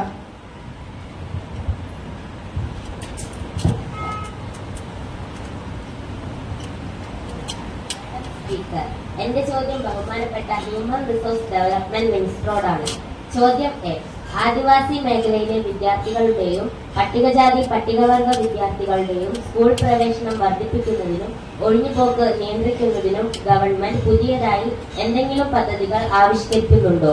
ചോദ്യം ബി, ആദിവാസി 1 മുതൽ 8 വരെ വിദ്യാർത്ഥികളാണ് നിലവിൽ നൽകി വരുന്ന ഉച്ചഭക്ഷണ പദ്ധതി ഹയർ സെക്കൻഡറി തലം വരെ ഉയർത്തുന്നതിന് ഗവൺമെന്റിന്റെ പരിഗണനയിലുണ്ടോ? ബഹുമാനപ്പെട്ട ഹ്യൂമൻ റിസോഴ്സ് ഡെവലപ്മെന്റ് മിനിസ്റ്റർ മറുപടി പറയുന്നതാണ്. മാഡം സ്പീക്കർ, ആദിവാസി കുട്ടികൾക്കായും പട്ടികജാതി പട്ടികവർഗ വിദ്യാർത്ഥികൾക്കായും വിദ്യാലയ പ്രവേശന തോത് വർദ്ധിപ്പിക്കുന്നതിനും കൊഴിഞ്ഞുപോക്ക് നിയന്ത്രിക്കുന്നതിനുമായി വിവിധ പദ്ധതികൾ നിലവിലുണ്ട്. ചില പുതിയ പദ്ധതികൾ ഗവൺമെന്റിന്റെ പരിഗണനയിലുണ്ട്. ഉത്തരം ബി, 1 മുതൽ 8ാം ക്ലാസ് വരെ വിദ്യാർത്ഥികൾക്ക് നൽകി വരുന്ന ഉച്ചഭക്ഷണ പദ്ധതി ഹയർ സെക്കൻഡറി തലം വരെ ഉയർത്തുന്നതിനെ കുറിച്ച് ഗവൺമെന്റ് ഇപ്പോൾ ചിന്തിച്ചിട്ടില്ല. ക്വസ്റ്റ്യൻ നമ്പർ 106 ബഹുമാനപ്പെട്ട അംഗം ആതിഫക്ക് ചോദ്യം ചോദിക്കാവുന്നതാണ്. മാഡം സ്പീക്കർ, എന്റെ ചോദ്യം ഭക്ഷ്യ സിവിൽ വകുപ്പ് മന്ത്രിയോടാണ്. ആദിവാസി മേഖലകളിൽ പോഷകാഹാരക്കുറവ് മൂലം നവജാത ശിശുക്കളും വൃദ്ധരും മരിക്കുന്നത് നിത്യസംഭവമായി മാറിയിട്ടുണ്ട്. ഇത്തരം മേഖലകളിൽ ഭക്ഷ്യസുരക്ഷ ഉറപ്പാക്കുന്നതിനായി എന്തെല്ലാം നടപടികളാണ് ഗവൺമെന്റ് സ്വീകരിച്ചിട്ടുള്ളത്? ബഹുമാനപ്പെട്ട മിനിസ്റ്റർ. മാഡം സ്പീക്കർ, ഭക്ഷ്യസുരക്ഷാ നിയമം പ്രകാരം ഒരു ഗ്രാമവാസിക്ക് 2300 കലോറി ഊർജവും ഒരു നഗരവാസിക്ക് 2100 കലോറി ഊർജവും ലഭ്യമാക്കുന്നതിനായി വിവിധ പദ്ധതികൾ നിലവിലുണ്ട്. അത് ആദിവാസി മേഖലകളിലും നല്ല രീതിയിൽ നടന്നു വരുന്നുണ്ട്. ക്വസ്റ്റ്യൻ നമ്പർ 107 ബഹുമാനപ്പെട്ട അംഗം വൈഗക്ക് ചോദ്യം ചോദിക്കാവുന്നതാണ്. മാഡം സ്പീക്കർ, എന്റെ ചോദ്യം ബഹുമാനപ്പെട്ട വനിതാ ശിശുക്ഷേമ മന്ത്രിയോടാണ്. നമ്മുടെ രാജ്യത്ത് സ്ത്രീകൾക്കും കുട്ടികൾക്കുമെതിരെ അക്രമങ്ങളും അതിക്രമങ്ങളും വർദ്ധിച്ചുകൊണ്ടിരിക്കുന്നു. 2012 നമ്മുടെ രാജ്യത്ത് പോക്സോ നിയമം പ്രാബല്യത്തിൽ വന്നിട്ടുണ്ട്. ശക്തമായ ഒരു നിയമം നിലവിലുണ്ടായിട്ടും എന്തുകൊണ്ടാണ് കുട്ടികൾക്കെതിരെ ലൈംഗിക അതിക്രമങ്ങൾ ഓരോ വർഷം വർദ്ധിച്ചുകൊണ്ടിരിക്കുന്നത്? ഇതിനെതിരെ എന്ത് നടപടികളാണ് നമ്മൾക്ക് സ്വീകരിക്കാൻ സാധിച്ചിട്ടുള്ളത്? ബഹുമാനപ്പെട്ട വനിതാ ശിശുക്ഷേമ വകുപ്പ് മന്ത്രി മറുപടി പറയുന്നതാണ്. Madam speaker, national crime bureau കണക്കുകൾ പ്രകാരം 2021 47,324 കേസുകളാണ് രാജ്യത്ത് പോക്സോ നിയമപ്രകാരം രജിസ്റ്റർ ചെയ്യപ്പെട്ടിട്ടുള്ളത്. എന്നാൽ 2022 കണക്കുകൾ പരിശോധിച്ചാൽ 40,308 കേസുകളാണ് പ്രസ്തുത നിയമപ്രകാരം രജിസ്റ്റർ ചെയ്യപ്പെട്ടിട്ടുള്ളത്. ഇതിനൊക്കെ തന്നെ കാരണമുള്ളത് വ്യക്തമാണ്. രാജ്യത്ത് പോക്സോ കേസുകളുടെ എണ്ണം കുറഞ്ഞുകൊണ്ടിരിക്കുന്നു. വസ്തുത ഇതായിരിക്കെ സഭയിൽ തെറ്റിദ്ധരിപ്പിക്കാതിരിക്കാൻ ശ്രദ്ധിക്കണമെന്ന് ബഹുമാനപ്പെട്ട അംഗത്തെ ഉണർത്തുന്നു. മറ്റൊരു കാര്യം, ഇതുപോലത്തെ ലൈംഗിക പീഡനങ്ങൾക്ക് ഇരയാകുന്ന കുട്ടികളെ എത്രയും വേഗത്തിൽ നീതി ലഭിക്കുന്നതിന് രാജ്യത്ത് 1000 പുതിയ ഫാസ്റ്റ് ട്രാക്ക് കോടതികൾ കൂടി സ്ഥാപിക്കുന്ന വിവരം ഈ അവസരത്തിൽ സഭയെ അറിയിക്കുന്നതിൽ വിനിയോഗിക്കട്ടെ. ക്വസ്റ്റ്യൻ നമ്പർ 108 ബഹുമാനപ്പെട്ട അംഗം ഖദീജക്ക് ചോദ്യം ചോദിക്കാവുന്നതാണ്. മാഡം സ്പീക്കർ, രാജ്യത്ത് ഓൺലൈൻ മാധ്യമങ്ങളും വാർത്താ ചാനലുകളും തീർത്തും അടിസ്ഥാനരഹിതമായ വാർത്തകൾ നൽകി സമൂഹത്തിൽ വിദ്വേഷവും അക്രമവും പ്രചരിപ്പിക്കാനായി ശ്രമിച്ചുകൊണ്ടിരിക്കുന്നു. മാന്യമായ ജീവിതം നയിക്കുന്നവരെയും പൊതുപ്രവർത്തകരെയും വളരെ നിന്ദ്യമായി മോശമായി പ്രചരിപ്പിക്കുന്ന ഇത്തരം ഓൺലൈൻ ചാനലുകൾ യാതൊരുവിധ ലൈസൻസും ഇല്ലാതെയാണ് മാഡം പ്രവർത്തിക്കുന്നത്. സമൂഹത്തിന്റെ സാമൂഹിക സൗഹൃദം തകർക്കുന്നതിനും വിദ്വേഷ പ്രചരണങ്ങൾ നടത്തുന്നതിനും അത് തെറ്റായ വാർത്തകൾ കൊടുക്കുന്നതിനും ഇത്തരം ഓൺലൈൻ ചാനലുകൾ രാജ്യത്തിന്റെ സാമൂഹിക സൗഹാർദ്ദം തകർക്കുന്നു. ഇത്തരക്കാർക്കെതിരെ എന്തെങ്കിലും നിയമ നടപടികൾ സ്വീകരിക്കാനുള്ള നിയമം നിലവിലുണ്ടോ മാഡം? ചോദ്യം ബി, ഇല്ലെങ്കിൽ അത്തരം ഒരു നിയമനിർമ്മാണത്തെ കുറിച്ച് നമ്മുടെ ഗവൺമെന്റ് ചിന്തിച്ചിട്ടുണ്ടോ? ബഹുമാനപ്പെട്ട പ്രധാനമന്ത്രി ഈ വിഷയത്തിൽ മറുപടി പറയുന്നതാണ്. മാഡം സ്പീക്കർ, വളരെ കാലികപ്രസിദ്ധമായ ഒരു ചോദ്യമാണ് അംഗങ്ങളോട് ചോദിച്ചിട്ടുള്ളത്. യൂട്യൂബിൽ ഉൾപ്പെടെ പ്രചരിക്കുന്ന വിവരങ്ങൾ നിയമവിരുദ്ധമായതോ രാജ്യത്തിന്റെ പരമാധികാരം, അഖണ്ഡത, സുരക്ഷ, ക്രമസമാധാനം, വിദേശ രാജ്യങ്ങളുമായുള്ള ബന്ധം, കോടതി അലക്ഷ്യം, മതസ്പർദ്ധം, അപകീർത്തിപ്പെടുത്തൽ എന്നിവയുമായി ബന്ധപ്പെട്ടതാണെങ്കിൽ information technology, Indian media guidelines and digital media ethics guide rule 2001 പ്രകാരം അവ നിരോധിച്ചിട്ടുണ്ട്.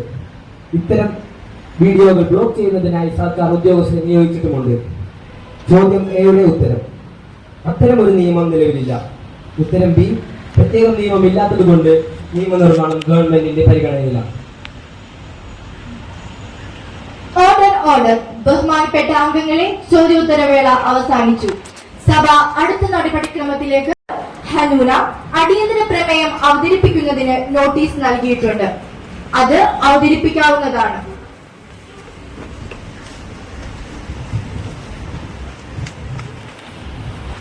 മാഡം സ്പീക്കർ, ലോകത്തിലെ ഏറ്റവും വലിയ ജനാധിപത്യ രാജ്യമാണ് നമ്മുടെ ഇന്ത്യ. മതേതരത്വം, സോഷ്യലിസം, ജനാധിപത്യം എന്നീ ആശയങ്ങൾ നമ്മുടെ മഹത്തായ ഭരണഘടനയുടെ ആമുഖത്തിൽ തന്നെ ഊന്നി പറയുന്നുണ്ട്. വൈദേശിക ശക്തികളിൽ നിന്ന് ഇന്ത്യയെ സ്വതന്ത്രമാക്കുവാൻ ഈ രാജ്യത്തെ എല്ലാ വിഭാഗം ജനങ്ങളുടെയും കൂട്ടായ പരിശ്രമം തന്നെയാണ് ഉണ്ടായത്. എന്നാൽ ഇന്ന് രാജ്യത്തിന്റെ വിവിധ ഭാഗങ്ങളിൽ നിന്ന് കേൾക്കുന്ന നിലവിളികളും ആർത്തനാദങ്ങളും ഈ രാജ്യത്തെ സ്നേഹിക്കുന്ന ഏതൊരാളുടെയും ഹൃദയത്തെ വേദനിപ്പിക്കുന്നതാണ്. ഇന്ന് രാജ്യത്ത് വർഗീയമായ വേർതിരിവുകൾക്ക് ആക്കം കൂട്ടുന്ന രീതിയിലുള്ള വിദ്വേഷ പ്രചാരണങ്ങളും കുപ്രചരണങ്ങളും നടന്നുകൊണ്ടിരിക്കുന്നു. രാജ്യത്തെ വലിയൊരു വിഭാഗം ജനങ്ങൾ തങ്ങളുടെ താൽപര്യ നിർവഹണത്തിനായി നിസ്സാര കാരണങ്ങൾ പറഞ്ഞ് വിയോജിക്കുന്നവരെ അടിച്ചമർത്തുന്ന കാഴ്ചയാണ് നാം കാണുന്നത്. രാജ്യത്തിന്റെ വിവിധ സംസ്ഥാനങ്ങൾ, പ്രത്യേകിച്ച് യുപിയിലും മറ്റും നടക്കുന്ന ആൾക്കൂട്ട കൊലപാതകങ്ങൾ. മാഡം, ആരാണ് ഇവിടെ നിയമം സംരക്ഷിക്കേണ്ടത്? നിയമം സംരക്ഷിക്കേണ്ട നിയമപാലകർ നോക്കി നിൽക്കെ ഈ രാജ്യത്തെ ന്യൂനപക്ഷങ്ങളുടെയും ദളിതരുടെയും നേരെ നടക്കുന്ന ഇത്തരം അതിക്രമങ്ങളെ എന്ത് പേരിലാണ് മാഡം വിളിക്കേണ്ടത്? പൗരന്മാർക്ക് തുല്യാവകാശങ്ങൾ ഉറപ്പു നൽകുന്ന ഭരണഘടന നിലവിലുള്ള ഈ നാട്ടിൽ മറ്റു വിഭാഗങ്ങളുടെ മേൽ മേധാവിത്വം ഉറപ്പിക്കുന്നതിനായി ഒരു വിഭാഗം നടത്തുന്ന ഈ കൊടും ക്രൂരതകൾക്ക് ഭരണകൂടത്തിന്റെ പിന്തുണയുണ്ടോ എന്ന് തന്നെ സംശയിക്കേണ്ടിയിരിക്കുന്നു. ആൾക്കൂട്ട കൊലപാതകങ്ങളും ആക്രമണങ്ങളും തുടരാൻ അനുവദിച്ചാൽ അത് നമ്മുടെ ഈ ജനാധിപത്യ ക്രമസമാധാന നീതിന്യായ വ്യവസ്ഥയെ തന്നെ തകർക്കും. മണിപ്പൂരിലെ കഴിഞ്ഞ 10 മാസത്തിലധികമായി ഇന്റർനെറ്റ് വിച്ഛേദിച്ചിട്ട് അവിടെ ഒരു ന്യൂനപക്ഷ വിഭാഗം വംശഹത്യ ചെയ്യപ്പെട്ടുകൊണ്ടിരിക്കുന്നു. അവരുടെ ആരാധനാലയങ്ങൾ തകർക്കുന്നു. പെൺകുട്ടികളുടെ മാനം പിച്ച് ചെയ്യുന്നു. മഹത്തായ പൈതൃകം പേറുന്ന നമ്മുടെ ഇന്ത്യ ലോകത്തിന് മുന്നിൽ ലജ്ജിച്ച് തല താഴ്ത്തപ്പെടുന്നു. ഒരു കലാപം 47 മണിക്കൂർ പിന്നിട്ടിട്ടും അടിച്ചമർത്താൻ സാധിക്കുന്നില്ലെങ്കിൽ അതിന് ഭരണകൂടത്തിന്റെ പിന്തുണയുണ്ടോ എന്ന് തന്നെ സംശയിക്കേണ്ടിയിരിക്കുന്നു. ഭക്ഷണത്തിന്റെ പേരിൽ, അവകാശ പ്രഖ്യാപനത്തിന്റെ പേരിൽ, ജാതിമത വർഗ വ്യത്യാസത്തിന്റെ പേരിൽ, അന്ധവിശ്വാസത്തിന്റെയും അനാചാരങ്ങളുടെയും പേരിൽ വിവിധ വിഭാഗങ്ങൾ ആക്രമിക്കപ്പെടുന്ന ഈ സന്ദർഭത്തിൽ ഗവൺമെന്റ് എന്താണ് ചെയ്യുന്നത്? കൈകെട്ടി നോക്കി നിരസിക്കാനോ ജനാധിപത്യത്തിന്റെ അധികാര കസേരയിലേക്ക് ജനങ്ങൾ നിങ്ങളെ തെരഞ്ഞെടുത്തത്? ഇത്തരം പ്രധാനപ്പെട്ട വിഷയങ്ങളിൽ എന്ത് പ്രതികരണമാണ് ഗവൺമെന്റിന്റെ ഭാഗത്തു നിന്നുണ്ടാകുന്നത്? സഹസ്രാബ്ദങ്ങളുടെ സാംസ്കാരിക വൈവിധ്യവും മഹത്തായ പൈതൃകവും പേറുന്ന നമ്മുടെ ഇന്ത്യയിൽ ഇത്തരം ഹീനമായ കുറ്റകൃത്യങ്ങളിൽപ്പെട്ടവർ ശിക്ഷിക്കപ്പെടാതെ ഈ രാജ്യത്ത് സ്വൈര്യവിഹാരം നടത്തുന്നത് നമ്മുടെ നിയമവ്യവസ്ഥയെ വെല്ലുവിളിക്കലല്ലേ? അതുകൊണ്ട് തന്നെ അടിയന്തര പ്രാധാന്യമുള്ള ഈ വിഷയം സഭ നിർത്തിവെച്ച് ചർച്ച ചെയ്യണമെന്ന് ശക്തമായി ആവശ്യപ്പെടുന്നു.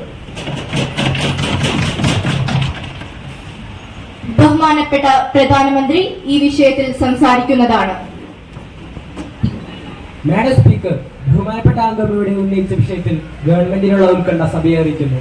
എന്നാൽ ആൾക്കൂട്ട കൊലപാതകങ്ങളും ന്യൂനപക്ഷങ്ങൾക്കും ദളിതർക്കും നേരെ നടക്കുന്ന ആക്രമണങ്ങളും ഗവൺമെന്റ് സൃഷ്ടിയായ തരത്തിലുള്ള പരാമർശത്തോട് ശക്തിയായി വിയോജിക്കുന്നു. മഹത്തായ നമ്മുടെ രാജ്യം ഇത്തരത്തിലുള്ള വിവിധതരം പ്രശ്നങ്ങൾ തരണം ചെയ്തുകൊണ്ട് തന്നെയാണ് ഇന്ന് ഇവിടെ വരുത്തി നിൽക്കുന്നത്. സ്വാതന്ത്ര്യത്തിന് ശേഷം വിഭജനാന്തരം ഇവിടെ നടന്ന വർഗീയ സംഘർഷങ്ങളും അഭയാർത്ഥി പ്രവാഹങ്ങളും എല്ലാം നമുക്കറിയാവുന്നതാണ്. അവയെല്ലാം നല്ല രീതിയിൽ തന്നെ പരിഹരിക്കാൻ നമുക്ക് സാധിച്ചിട്ടുമുണ്ട്. ഇത്തരം ആക്രമണ പ്രവർത്തനങ്ങളിൽ ഏർപ്പെടുന്നവർക്കെതിരായി ശക്തമായ നടപടി എടുക്കാൻ തന്നെയാണ് എന്റെയും എന്റെ ഗവൺമെന്റ് തീരുമാനം. ആയതിനാൽ ഇത്തരം കേസുകൾ പ്രത്യേക കോടതികൾ രൂപീകരിച്ച് നീതി നടപ്പാക്കുന്നതിനെ കുറിച്ച് ഞങ്ങൾ ആലോചിച്ചു വരികയാണ്.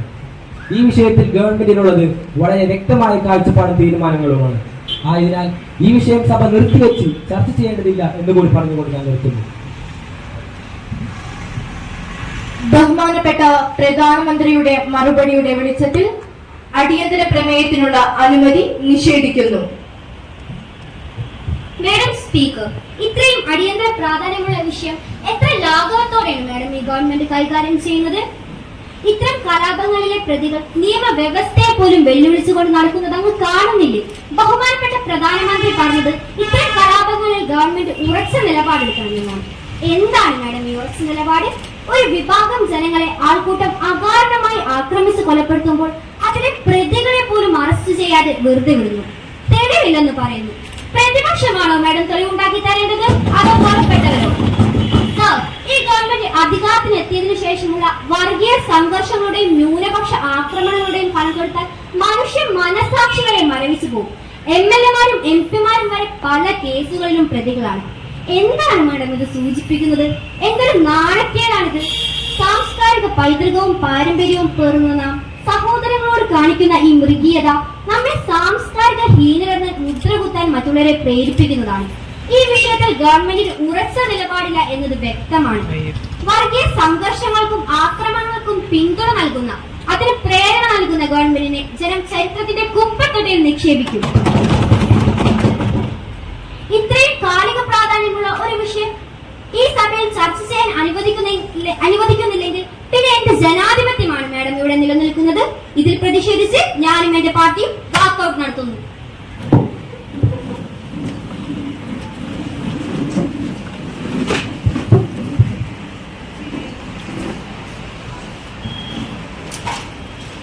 സഭാ നടപടികൾ തുടരുന്നു. ഓർഡർ. ബഹുമാനപ്പെട്ട അംഗം ദേവനന്ദ ശ്രദ്ധ ക്ഷണിക്കൽ പ്രമേയം അവതരിപ്പിക്കുന്നു. മാഡം സ്പീക്കർ, ഈ ഗവൺമെന്റിന്റെ വികസന പ്രവർത്തനങ്ങളുടെ തുടർച്ചയാണ് ദേശീയപാത വികസനം. മികച്ച ഗുണനിലവാരമുള്ള റോഡുകൾ രാജ്യത്തിന്റെ വികസനത്തിൽ ഒഴിച്ചുകൂടാനാവാത്തതാണ്. രാജ്യത്തിന്റെ വിവിധ ഭാഗങ്ങളെ ബന്ധിപ്പിച്ചുണ്ടാക്കുന്ന ദേശീയപാത നിർമ്മാണത്തിന് മുന്നോട്ട് വന്ന ഗവൺമെന്റിനെ ഞാൻ അഭിനന്ദിക്കുന്നു.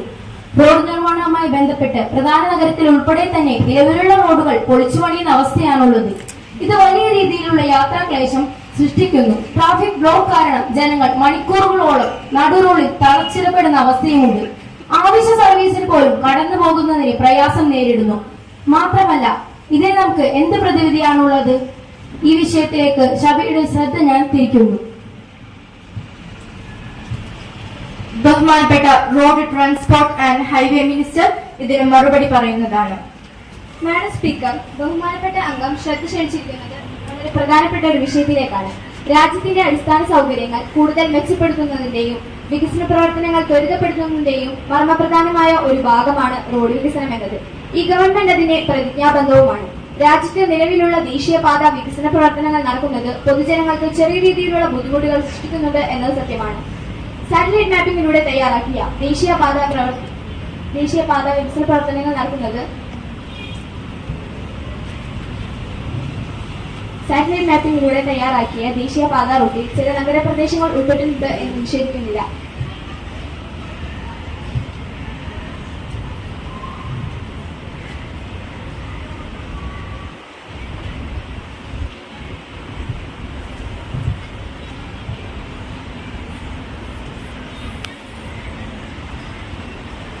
മാഡം സ്പീക്കർ, ബഹുമാനപ്പെട്ട അംഗം ശ്രദ്ധ ക്ഷണിച്ചിരിക്കുന്നത് വളരെ പ്രധാനപ്പെട്ട ഒരു വിഷയത്തിലേക്കാണ്. രാജ്യത്തിന്റെ അടിസ്ഥാന സൗകര്യങ്ങൾ കൂടുതൽ മെച്ചപ്പെടുത്തുന്നതിന്റെയും വികസന പ്രവർത്തനങ്ങൾ ത്വരിതപ്പെടുത്തുന്നതിന്റെയും മർമ്മപ്രധാനമായ ഒരു ഭാഗമാണ് റോഡ് വികസനം എന്നത്. ഈ ഗവൺമെന്റ് അതിന്റെ പ്രതിജ്ഞാബദ്ധവുമാണ്. രാജ്യത്തെ നിലവിലുള്ള ദേശീയപാത വികസന പ്രവർത്തനങ്ങൾ നടക്കുന്നത് പൊതുജനങ്ങൾക്ക് ചെറിയ രീതിയിലുള്ള ബുദ്ധിമുട്ടുകൾ സൃഷ്ടിക്കുന്നുണ്ട് എന്നത് സത്യമാണ്. സാറ്റലൈറ്റ് മാപ്പിംഗിലൂടെ തയ്യാറാക്കിയ ദേശീയപാത റൂട്ടിൽ ചില നഗരപ്രദേശങ്ങൾ ഉൾപ്പെട്ടിട്ടുണ്ട് എന്ന് നിഷേധിക്കുന്നില്ല. റോഡിന്റെ വികസന പ്രവർത്തനങ്ങൾ നടക്കുന്നത് പൊതുജനങ്ങൾക്ക് ചെറിയ രീതിയിലുള്ള ബുദ്ധിമുട്ടുകൾ സൃഷ്ടിക്കുന്നുണ്ട് എന്നത് സത്യമാണ്.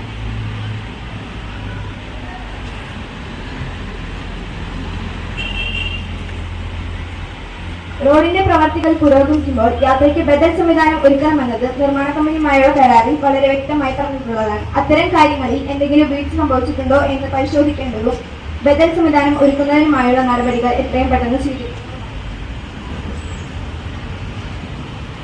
Order, order. Next, paper is laid on the table. Madam speaker, human resource ഡെവലപ്മെന്റിനെ സംബന്ധിച്ച് 2023 ഓഗസ്റ്റ് 14 പുറപ്പെടുവിച്ച GOMS 114/2023 ഞാൻ മേശപ്പുറത്തിരിക്കുന്നു.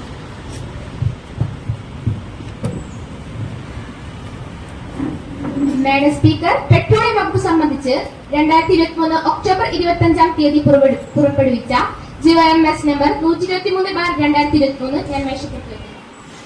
Madam speaker, road transport highway സംബന്ധിച്ച് 2023 ആഗസ്റ്റ് 14 പുറപ്പെടുവിച്ച GOMS 114/2023 ഞാൻ മേശപ്പുറത്ത് വെക്കുന്നു.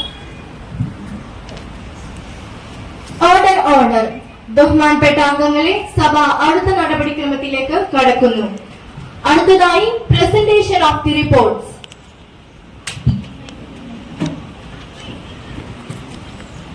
എസ്റ്റിമേറ്റ്സ് കമ്മിറ്റിയുടെ ചെയർമാനായി ഞാൻ എസ്റ്റിമേറ്റ്സ് കമ്മിറ്റിയുടെ 11ാമത് റിപ്പോർട്ട് മേശപ്പുറത്ത് വെക്കുന്നു.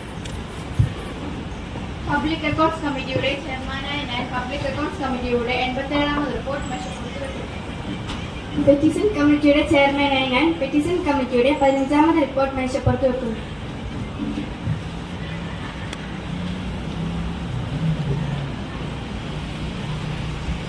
പബ്ലിക് അണ്ടർടേക്കിംഗ് കമ്മിറ്റിയുടെ ചെയർമാനായി ഞാൻ പബ്ലിക് അണ്ടർടേക്കിംഗ് കമ്മിറ്റിയുടെ 17ാം റിപ്പോർട്ട് മേശപ്പുറത്ത് വെക്കുന്നു. Order, order. നിയമനിർമ്മാണ കാര്യം. ബഹുമാനപ്പെട്ട തൊഴിൽ വകുപ്പ് മന്ത്രിക്ക് 2024 വനിതാ തൊഴിൽ സുരക്ഷാ ബില്ലിന്റെ അവതരണാനുമതിക്കുള്ള പ്രമേയം അവതരിപ്പിക്കാവുന്നതാണ്. മാഡം സ്പീക്കർ, 2024 വനിതാ തൊഴിൽ സുരക്ഷാ ബിൽ അവതരിപ്പിക്കാനുള്ള അനുമതി നൽകണമെന്ന പ്രമേയം ഞാൻ അവതരിപ്പിക്കുന്നു. പ്രമേയത്തെ പിന്താങ്ങേണ്ടതാണ്.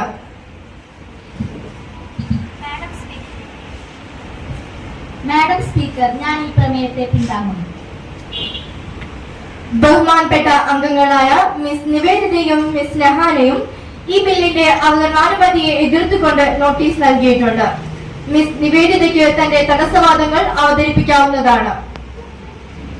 മാഡം, ഞാൻ ഈ ബില്ലിന്റെ അവതരണാനുമതിക്കുള്ള പ്രമേയത്തെ എതിർക്കുന്നു.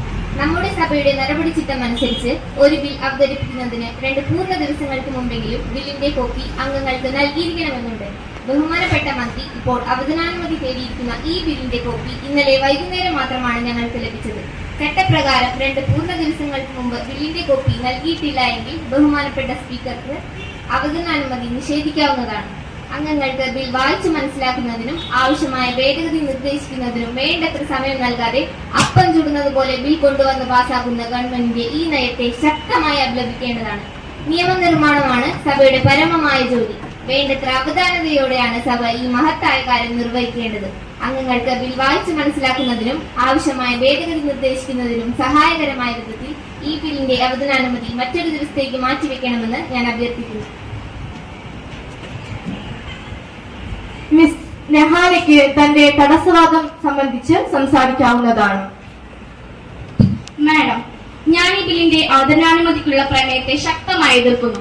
സഭയിൽ അവതരിപ്പിക്കുന്ന ബില്ലുകൾ പ്രാവർത്തികമാക്കുമ്പോൾ റിക്കറിംഗും നോൺ റിക്കറിംഗും ആയി കൺസോളിഡേറ്റഡ് ഫണ്ടിൽ നിന്നും എന്ത് തുക ചെലവാകുമെന്ന കാര്യം ധനകാര്യ മെമ്മോറാണ്ടത്തിൽ വ്യക്തമായി കാണിച്ചിരിക്കണമെന്നുണ്ട്. ഇപ്പോൾ ബഹുമാനപ്പെട്ട മന്ത്രി അവതരണാനുമതി തേടിയിരിക്കുന്ന ഈ ബില്ലിന്റെ ധനകാര്യ മെമ്മോറാണ്ടത്തിൽ ഈ ബിൽ നിയമമാക്കുകയും പ്രാബല്യത്തിൽ കൊണ്ടുവരികയും ചെയ്താൽ സഞ്ചിത നിധിയിൽ നിന്നും യാതൊരു ചെലവും ഉണ്ടാകുന്നതല്ല എന്നാണ് പറഞ്ഞിരിക്കുന്നത്. ഈ ബില്ലിന്റെ 12 വകുപ്പ് പ്രകാരം വനിതാ തൊഴിൽ സുരക്ഷ ഉറപ്പുവരുത്തുന്നതിനായി ലേബർ ഓഫീസർമാരെ നിയോഗിക്കണമെന്ന് പറയുന്നുണ്ട്. അവരുടെ ശമ്പളം, മറ്റ് ചിലവുകൾ സംബന്ധിച്ച് ചെലവ് വരികയില്ലേ? പിന്നെ ഏതു സാഹചര്യത്തിലാണ് സഞ്ചിത നിധിയിൽ നിന്നും യാതൊരു ചെലവും വരികയില്ലെന്ന് പറഞ്ഞിരിക്കുന്നത് എന്ന കാര്യം ബഹുമാനപ്പെട്ട മന്ത്രി വ്യക്തമാക്കണം. പുതുക്കിയ ധനകാര്യ മെമ്മോറാണ്ടത്തോടു കൂടി മാത്രമേ ഈ ബിൽ അവതരിപ്പിക്കുന്നതിന് അനുമതി നൽകാവൂ എന്ന് അഭ്യർത്ഥിക്കുന്നു. തൊഴിൽ വകുപ്പ് മന്ത്രിക്ക് ഇത് സംബന്ധിച്ച് എന്താണ് പറയുവാനുള്ളത് എന്ന് വ്യക്തമാക്കാവുന്നതാണ്.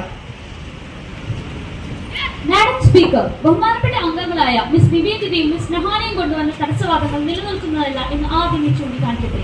ഈ ബിൽ ഇന്നിവിടെ അവതരിപ്പിക്കുന്നതിന് തൊട്ട് 10 ദിവസം മുമ്പ് നടത്തിയ കാര്യോപദേശക സമിതിയുടെ തീരുമാനപ്രകാരമാണ്. കാര്യോപദേശക സമിതി ഇത് സംബന്ധിച്ച തീരുമാനം എടുത്തതിന്റെ തൊട്ടടുത്ത ദിവസം തന്നെ അച്ചടിച്ച ബില്ലിന്റെ കോപ്പി എല്ലാ അംഗങ്ങൾക്കും തപാലിൽ അയച്ചിരുന്നു. തപാലിൽ വന്ന കാലതാമസം കൊണ്ടായിരിക്കും ബഹുമാനപ്പെട്ട അംഗത്തിന്റെ കോപ്പി ഇന്നലെ മാത്രം ലഭിച്ചു എന്ന് പറയുന്നത്. തപാലിൽ അയച്ചതിന് പുറമെ അംഗങ്ങളുടെ ക്വാർട്ടേഴ്സിലും ബില്ലിന്റെ കോപ്പി ഒരാഴ്ച മുമ്പ് തന്നെ അയച്ചിരുന്നു. രേഖകൾ പരിശോധിച്ചാൽ അങ്ങേക്ക് ഇക്കാര്യം ബോധ്യമാവും. ഈ സാഹചര്യത്തിൽ മിസ് നിവേദിതയുടെ തടസ്സവാദം നിലനിൽക്കുകയല്ല എന്ന് കാണാവുന്നതാണ്. രണ്ടാമതായി മിസ് നഹാനയുടെ തടസ്സവാദം ധനകാര്യ മെമ്മോറാണ്ടം വസ്തുക്കൾക്ക് നിരക്കുന്നതല്ല എന്നതാണ്. മാഡം, ഗവൺമെന്റിന്റെ തൊഴിൽ വകുപ്പിൽ ഇപ്പോൾ തന്നെ ലേബർ ഓഫീസേഴ്സ് ഉണ്ട്. അവരുടെ സേവനമാണ് ഈ ബിൽ നിയമമാക്കി പ്രാബല്യത്തിൽ കൊണ്ടുവരുമ്പോൾ ഉപയോഗിക്കാൻ പോകുന്നത്. പുതുതായി തസ്തികയൊന്നും ഇക്കാര്യത്തിൽ സൃഷ്ടിക്കുവാൻ ഗവൺമെന്റ് ഉദ്ദേശിക്കുന്നില്ല. ആയതിനാൽ ധനകാര്യ മെമ്മോറാണ്ടം ശരിയായ രീതിയിൽ തന്നെയുള്ളതാണ്. ഈ സാഹചര്യത്തിൽ തടസ്സവാദങ്ങൾ തള്ളണമെന്ന് ബഹുമാനപ്പെട്ട ചെയറിനോട് ഞാൻ അഭ്യർത്ഥിക്കുന്നു. ബഹുമാനപ്പെട്ട അംഗങ്ങളായ മിസ് നിവേദിതയും മിസ് നെഹാനയും നൽകിയ തടസ്സവാദങ്ങൾ ചെയർ പരിശോധിച്ചു. 2024 വനിതാ തൊഴിൽ സുരക്ഷാ ബില്ലിന്റെ കോപ്പികൾ പ്രിന്റ് ചെയ്ത് അംഗങ്ങൾക്ക് 9 ദിവസം മുമ്പ് തന്നെ തപാലിൽ അയച്ചതായി രേഖകൾ പരിശോധിച്ചതിൽ നിന്നും കാണുന്നു. അതുപോലെ തന്നെ അംഗങ്ങൾക്ക് അവരുടെ ക്വാർട്ടേഴ്സിൽ പ്രത്യേക കവറിൽ ബില്ലിന്റെ കോപ്പികൾ പ്രിന്റ് ചെയ്ത് ഒരാഴ്ച മുമ്പ് എത്തിച്ചിട്ടുണ്ട്. ധനകാര്യ മെമ്മോറാണ്ടം സംബന്ധിച്ച ബഹുമാനപ്പെട്ട മന്ത്രിയുടെ വിശദീകരണം തൃപ്തികരമാണ്. ഈ സാഹചര്യത്തിൽ മിസ് നിവേദിതയും മിസ് നെഹാനയും നൽകിയ തടസ്സവാദങ്ങൾ നിലനിൽക്കുന്നതല്ല.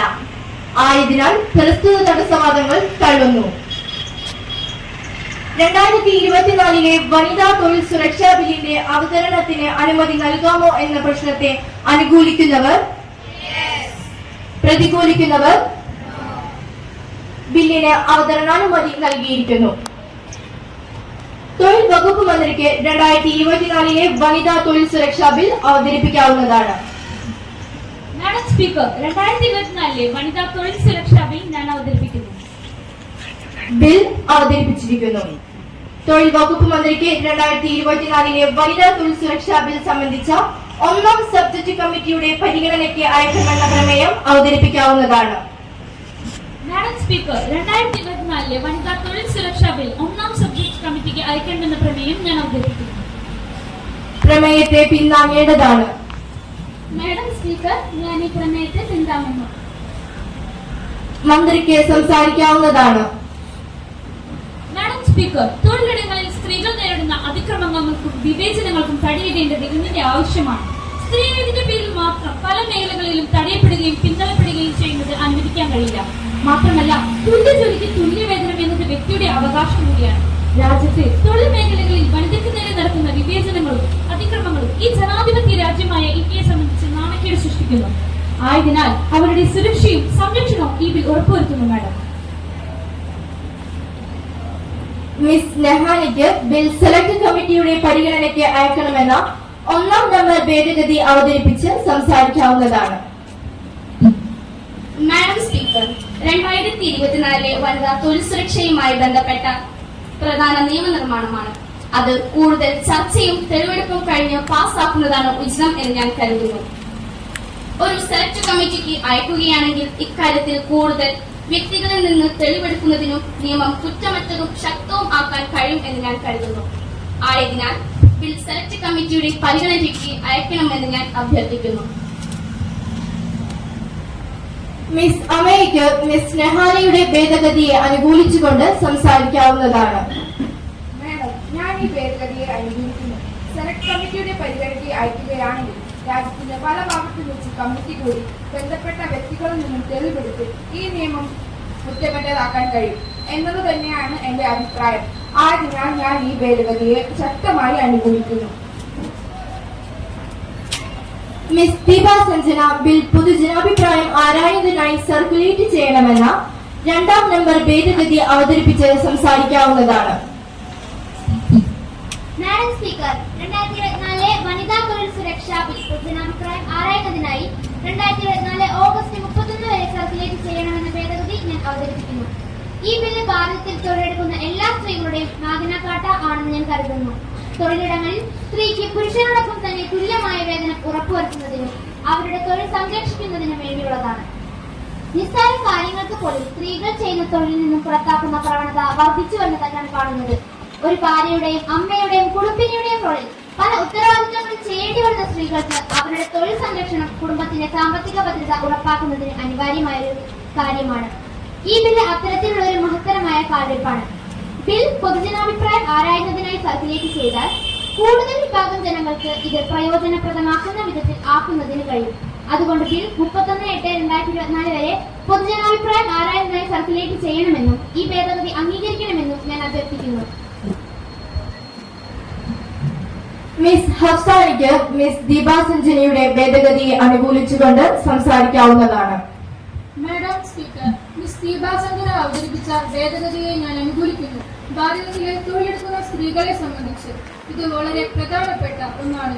ഇത് പൊതുജനാഭിപ്രായം അറിയുന്നതിനു വേണ്ടി സർക്കുലേറ്റ് ചെയ്താൽ വിവിധ തൊഴിൽ മേഖലയിൽ പണിയെടുക്കുന്ന സ്ത്രീകളുടെ പ്രശ്നങ്ങൾ, അവർ നേരിടുന്ന വെല്ലുവിളികൾ എന്തെല്ലാമാണെന്ന് കൃത്യമായി തിരിച്ചറിയാൻ സാധിക്കും. ഈ ഭേദഗതിയെ ഞാൻ അനുകൂലിക്കുന്നു. തൊഴിൽ വകുപ്പ് മന്ത്രിക്ക് അവതരിപ്പിച്ചിട്ടുള്ള ഭേദഗതികളെ കുറിച്ച് സംസാരിക്കാവുന്നതാണ്. മാഡം സ്പീക്കർ, ഈ ബിൽ ഈ സമ്മേളനത്തിൽ തന്നെ ചർച്ച ചെയ്ത് പാസ്സാക്കണം എന്ന് കാര്യോപദേശക സമിതി യോഗത്തിൽ തീരുമാനമെടുത്തിട്ടുണ്ട്. സബ്ജക്ട് കമ്മിറ്റി യോഗത്തിൽ തന്നെ വകുപ്പിന്റെ എല്ലാ വശങ്ങളും കൂലങ്കഷമായി പരിശോധിച്ച ശേഷം വേണ്ട മാറ്റങ്ങൾ നിർദ്ദേശിക്കാവുന്നതാണ്. സെലക്ട് കമ്മിറ്റിയുടെ പരിഗണനയ്ക്കും പൊതുജനാഭിപ്രായം ആരായുന്നതിനുമായി സർക്കുലേറ്റ് ചെയ്താൽ ഈ ബിൽ ഈ സമ്മേളനത്തിൽ തന്നെ പരിഗണിക്കുന്നതിന് സാധിക്കാതെ വരും.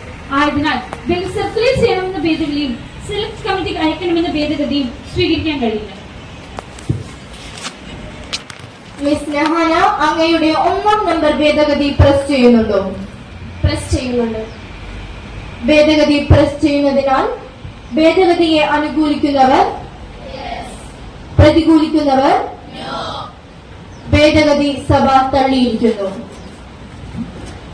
മിസ് ദീപ സഞ്ജന ബിൽ പൊതുജനാഭിപ്രായം ആരായുന്നതിനായി സർക്കുലേറ്റ് ചെയ്യണമെന്ന അങ്ങയുടെ 2-ാം നമ്പർ ഭേദഗതി അനുകൂലിക്കുന്നുണ്ടോ? മാഡം സ്പീക്കർ, പ്രസ് ചെയ്യുന്നില്ല. ഭേദഗതി പ്രസ് ചെയ്യാത്തതിനാൽ സഭയുടെ അനുമതിയോടെ ഭേദഗതി പിൻവലിച്ചിരിക്കുന്നു.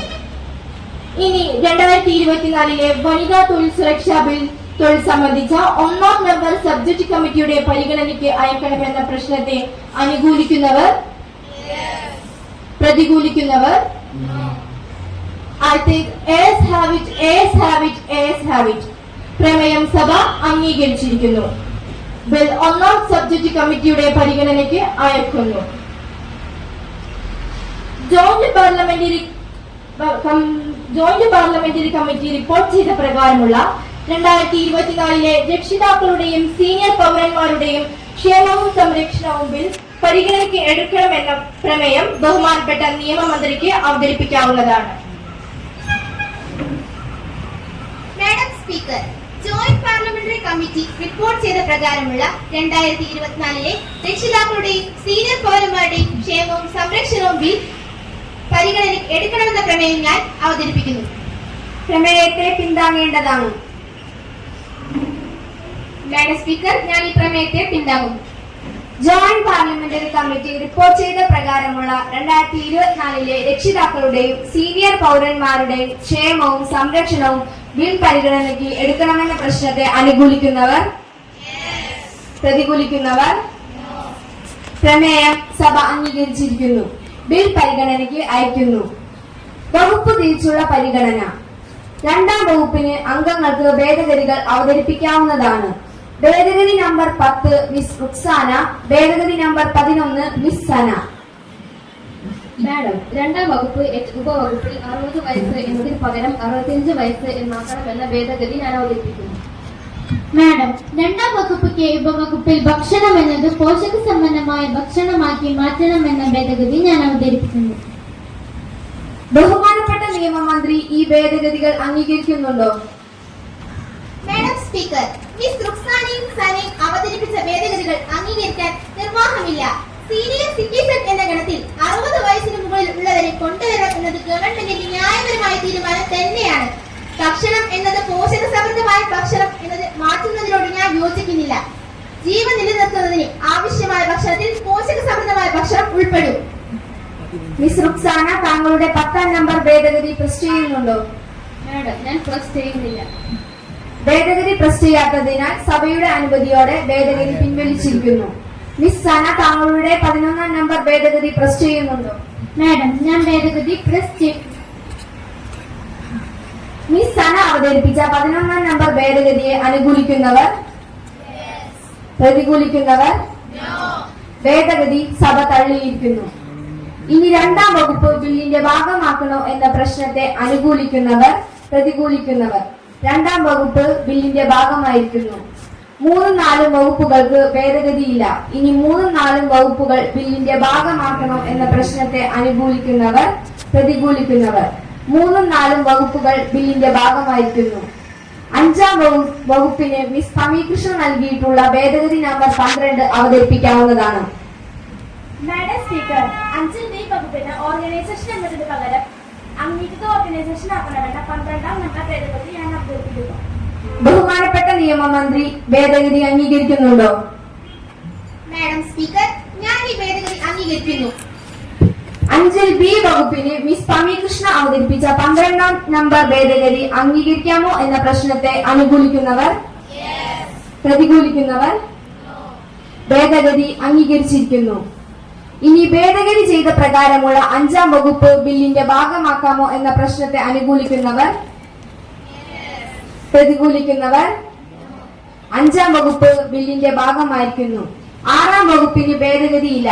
ഇനി 6ാം വകുപ്പ് ബില്ലിന്റെ ഭാഗമാക്കാമോ എന്ന പ്രശ്നത്തെ അനുകൂലിക്കുന്നവർ, പ്രതികൂലിക്കുന്നവർ? 6ാം വകുപ്പ് ബില്ലിന്റെ ഭാഗമായിരിക്കുന്നു. 7ാം വകുപ്പിന് മിസ് സ്നേഹിത നൽകിയിട്ടുള്ള 13ാം നമ്പർ ഭേദഗതി അവതരിപ്പിക്കാവുന്നതാണ്.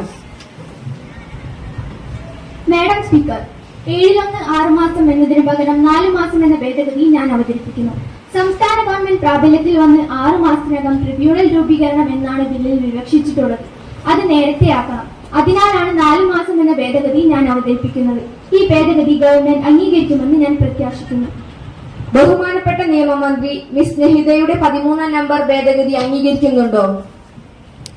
മാഡം സ്പീക്കർ, നിയമം പ്രാബല്യത്തിൽ വന്നാൽ ട്രിബ്യൂണലുകൾ രൂപീകരിക്കുന്നതിന് സംസ്ഥാന ഗവൺമെന്റിന് കുറച്ച് സാവകാശം നൽകണം. അതിനുള്ള നടപടിക്രമങ്ങൾ പൂർത്തിയാക്കാൻ തികച്ചും 6 മാസമെങ്കിലും വേണ്ടിവരും. ആയതിനാൽ ഈ ഭേദഗതി അംഗീകരിക്കാൻ നിവർത്തിയില്ല. മിസ് സ്നേഹിത, താങ്കളുടെ 13ാം നമ്പർ ഭേദഗതിയെ പ്രസ് ചെയ്യുന്നുണ്ടോ? മാഡം, ഞാൻ ഭേദഗതി പ്രസ് ചെയ്യുന്നില്ല. ഭേദഗതി പ്രസ് ചെയ്യാത്തതിനാൽ സഭയുടെ അനുമതിയോടെ ഭേദഗതി പിൻവലിച്ചിരിക്കുന്നു. ഇനി 7ാം വകുപ്പ് ബില്ലിന്റെ ഭാഗമാക്കാമോ എന്ന പ്രശ്നത്തെ അനുകൂലിക്കുന്നവർ, പ്രതികൂലിക്കുന്നവർ 7ാം വകുപ്പ് ബില്ലിന്റെ ഭാഗമായിരിക്കുന്നു. 8 മുതൽ 32 വരെയുള്ള വകുപ്പുകൾക്ക് ഭേദഗതിയില്ല. ഇനി 8 മുതൽ 32 വരെയുള്ള വകുപ്പുകൾ ബില്ലിന്റെ ഭാഗമാക്കാമോ എന്ന പ്രശ്നത്തെ അനുകൂലിക്കുന്നവർ, പ്രതികൂലിക്കുന്നവർ 8 മുതൽ 32 വരെയുള്ള വകുപ്പുകൾ ബില്ലിന്റെ ഭാഗമായിരിക്കുന്നു. 1ാം വകുപ്പും പീഠികയും പേരിനും ഭേദഗതിയില്ല. ഇനി 1ാം വകുപ്പും പീഠികയും പേരും ബില്ലിന്റെ ഭാഗമാക്കാമോ എന്ന പ്രശ്നത്തെ അനുകൂലിക്കുന്നവർ, പ്രതികൂലിക്കുന്നവർ 1ാം വകുപ്പും പീഠികയും പേരും ബില്ലിന്റെ ഭാഗമായിരിക്കുന്നു. നിയമവകുപ്പ് മന്ത്രിക്ക് 2024 രക്ഷിതാക്കളുടെയും സീനിയർ പൗരന്മാരുടെയും ക്ഷേമവും സംരക്ഷണവും ബിൽ പാസാക്കണമെന്ന പ്രമേയം അവതരിപ്പിക്കാവുന്നതാണ്. Madam speaker, joint parliamentary committee report ചെയ്ത പ്രകാരമുള്ള 2024 രക്ഷിതാക്കളുടെയും സീനിയർ പൗരന്മാരുടെയും ക്ഷേമവും സംരക്ഷണവും ബിൽ പാസാക്കി തരണമെന്ന പ്രമേയം ഞാൻ അവതരിപ്പിക്കുന്നു. പ്രമേയത്തെ പിൻവാങ്ങേണ്ടതാണ്. മാഡം സ്പീക്കർ, ഞാൻ ഈ പ്രമേയത്തെ പിൻവാങ്ങുന്നു. പ്രതിപക്ഷ നേതാവിന് സഭയിൽ സംസാരിക്കാവുന്നതാണ്. മാഡം സ്പീക്കർ, രക്ഷിതാക്കളുടെയും മുതിർന്ന പൗരന്മാരുടെയും ക്ഷേമവും സംരക്ഷണവും സംബന്ധിച്ചുള്ള ബിൽ കുറെ കൂടി അവധാനതയോടെ കൈകാര്യം ചെയ്യേണ്ട ഒന്നായിരുന്നു. എന്നിരുന്നാലും ഇവരുടെ ക്ഷേമവും സംരക്ഷണവും രാഷ്ട്രത്തിന്റെ ബാധ്യതയാണ്. അവരുടെ അധ്വാനത്തിന്റെ ഫലമാണ് നാം ഇന്ന് അനുഭവിക്കുന്നത്. ജീവിതത്തിന്റെ സായം സന്ധ്യയിൽ അവരെ തെരുവിലേക്കും വൃദ്ധസദനങ്ങളിലേക്കും വലിച്ചെറിയുന്ന വിദ്യാഭ്യാസ സമ്പന്നരായ പുത്തൻ സമൂഹം മാറിയിരിക്കുന്നു. തങ്ങളെ വളർത്തി വലുതാക്കിയ മാതാപിതാക്കളോടും മുതിർന്നവരോടുമുള്ള ഈ കൊടും ക്രൂരത അനുവദിച്ചു കൊടുക്കാൻ കഴിയില്ല മാഡം. അത്തരക്കാർക്കെതിരെ നിയമപരമായ നടപടികളിലേക്ക് നയിക്കുന്ന ഈ നിയമം എന്തുകൊണ്ടും ആവശ്യമായ ഒന്ന് തന്നെയാണ്. പ്രധാനമന്ത്രിക്ക് സംസാരിക്കാവുന്നതാണ്. മാഡം സ്പീക്കർ, രക്ഷിതാക്കളുടെയും മുതിർന്ന പൗരന്മാരുടെയും ക്ഷേമവും സംരക്ഷണവും എന്നത് ഒരു പുരോഗമന സമൂഹത്തിൽ അത്യന്താപേക്ഷിതമാണ്. രക്ഷിതാക്കളിലൂടെയാണ് ഒരു പുതിയ തലമുറ ഇവിടെ വളർന്നു വരുന്നത്. പുതിയ തലമുറ തങ്ങളെ വളർത്തി വലുതാക്കിയവരോട് സ്നേഹവും കടപ്പാടും കാത്തു സംരക്ഷിക്കേണ്ടതാണ്. എല്ലാ മതങ്ങളിലും പ്രത്യശാസ്ത്രങ്ങളിലും മുതിർന്നവരെ ബഹുമാനിക്കേണ്ടതിനെയും ആദരിക്കേണ്ടതിനെയും കുറിച്ച് ഉത്തമ സൽക്കാരമായി പരാമർശിക്കുന്നു. എന്റെ ഈ ഗവൺമെന്റ് അവരുടെ സംരക്ഷണത്തിന് പ്രതിജ്ഞാബദ്ധമാണെന്ന് സഭയെ ഞാൻ അറിയിക്കുന്നു. ഈ ബില്ല് ഭാരതത്തിന്റെ ചരിത്രത്തിലെ തന്നെ ഒരു നാഴികക്കല്ലാണ് എന്നുകൂടി ചേർത്തുകൊണ്ട് ഞാൻ നിർത്തുന്നു. നിയമമന്ത്രിക്ക് സംസാരിക്കാവുന്നതാണ്. മാഡം സ്പീക്കർ, 2024 രക്ഷിതാക്കളുടെയും സീനിയർ പൗരന്മാരുടെയും ക്ഷേമവും സംരക്ഷണവും ബിൽ വർത്തമാനകാല സാഹചര്യത്തിൽ എന്തുകൊണ്ടും അനിവാര്യമായ കാര്യമാണ്. നൊന്ത് പ്രസവിച്ച മാതാവിനെയും വളർത്തി വലുതാക്കിയ പിതാവിനെയും വഴികാട്ടികളായ മുതിർന്ന പൗരന്മാരെയും വിദ്യാസമ്പന്നർ എന്ന് അവകാശപ്പെടുന്ന സമൂഹത്തിലെ ഒരു വിഭാഗം പുറംകാലോട് തട്ടിമാറ്റുന്ന ഒരു സ്ഥിതി വിശേഷം ആണെങ്കിലും ഇതൊരു പുരോഗമന സമൂഹത്തിന് ചേർന്നതല്ല. ആയതിനാൽ അവരുടെ ക്ഷേമത്തിനും സംരക്ഷണത്തിനുള്ള ഈ ബിൽ ഐക്യകണ്ഠേന പാസാക്കി തരണമെന്ന് ഞാൻ അഭ്യർത്ഥിക്കുന്നു. ഇനി 2024 രക്ഷിതാക്കളുടെയും സീനിയർ പൗരന്മാരുടെയും ക്ഷേമവും സംരക്ഷണവും ബിൽ പാസാക്കണമെന്ന പ്രമേയത്തെ അനുകൂലിക്കുന്നവർ, പ്രതികൂലിക്കുന്നവർ പ്രമേയം സഭ അംഗീകരിച്ചിരിക്കുന്നു. ബിൽ ഐക്യകണ്ഠേന പാസാക്കിയിരിക്കുന്നു. ബഹുമാനപ്പെട്ട അംഗങ്ങളെ, ഇന്നത്തെ നടപടിക്രമങ്ങൾ പൂർത്തിയായിരിക്കുന്നു. സഭ പിരിയുന്നു. അടുത്ത ദിവസം 11 മണിക്ക് സഭ വീണ്ടും സമ്മേളിക്കുന്നതാണ്.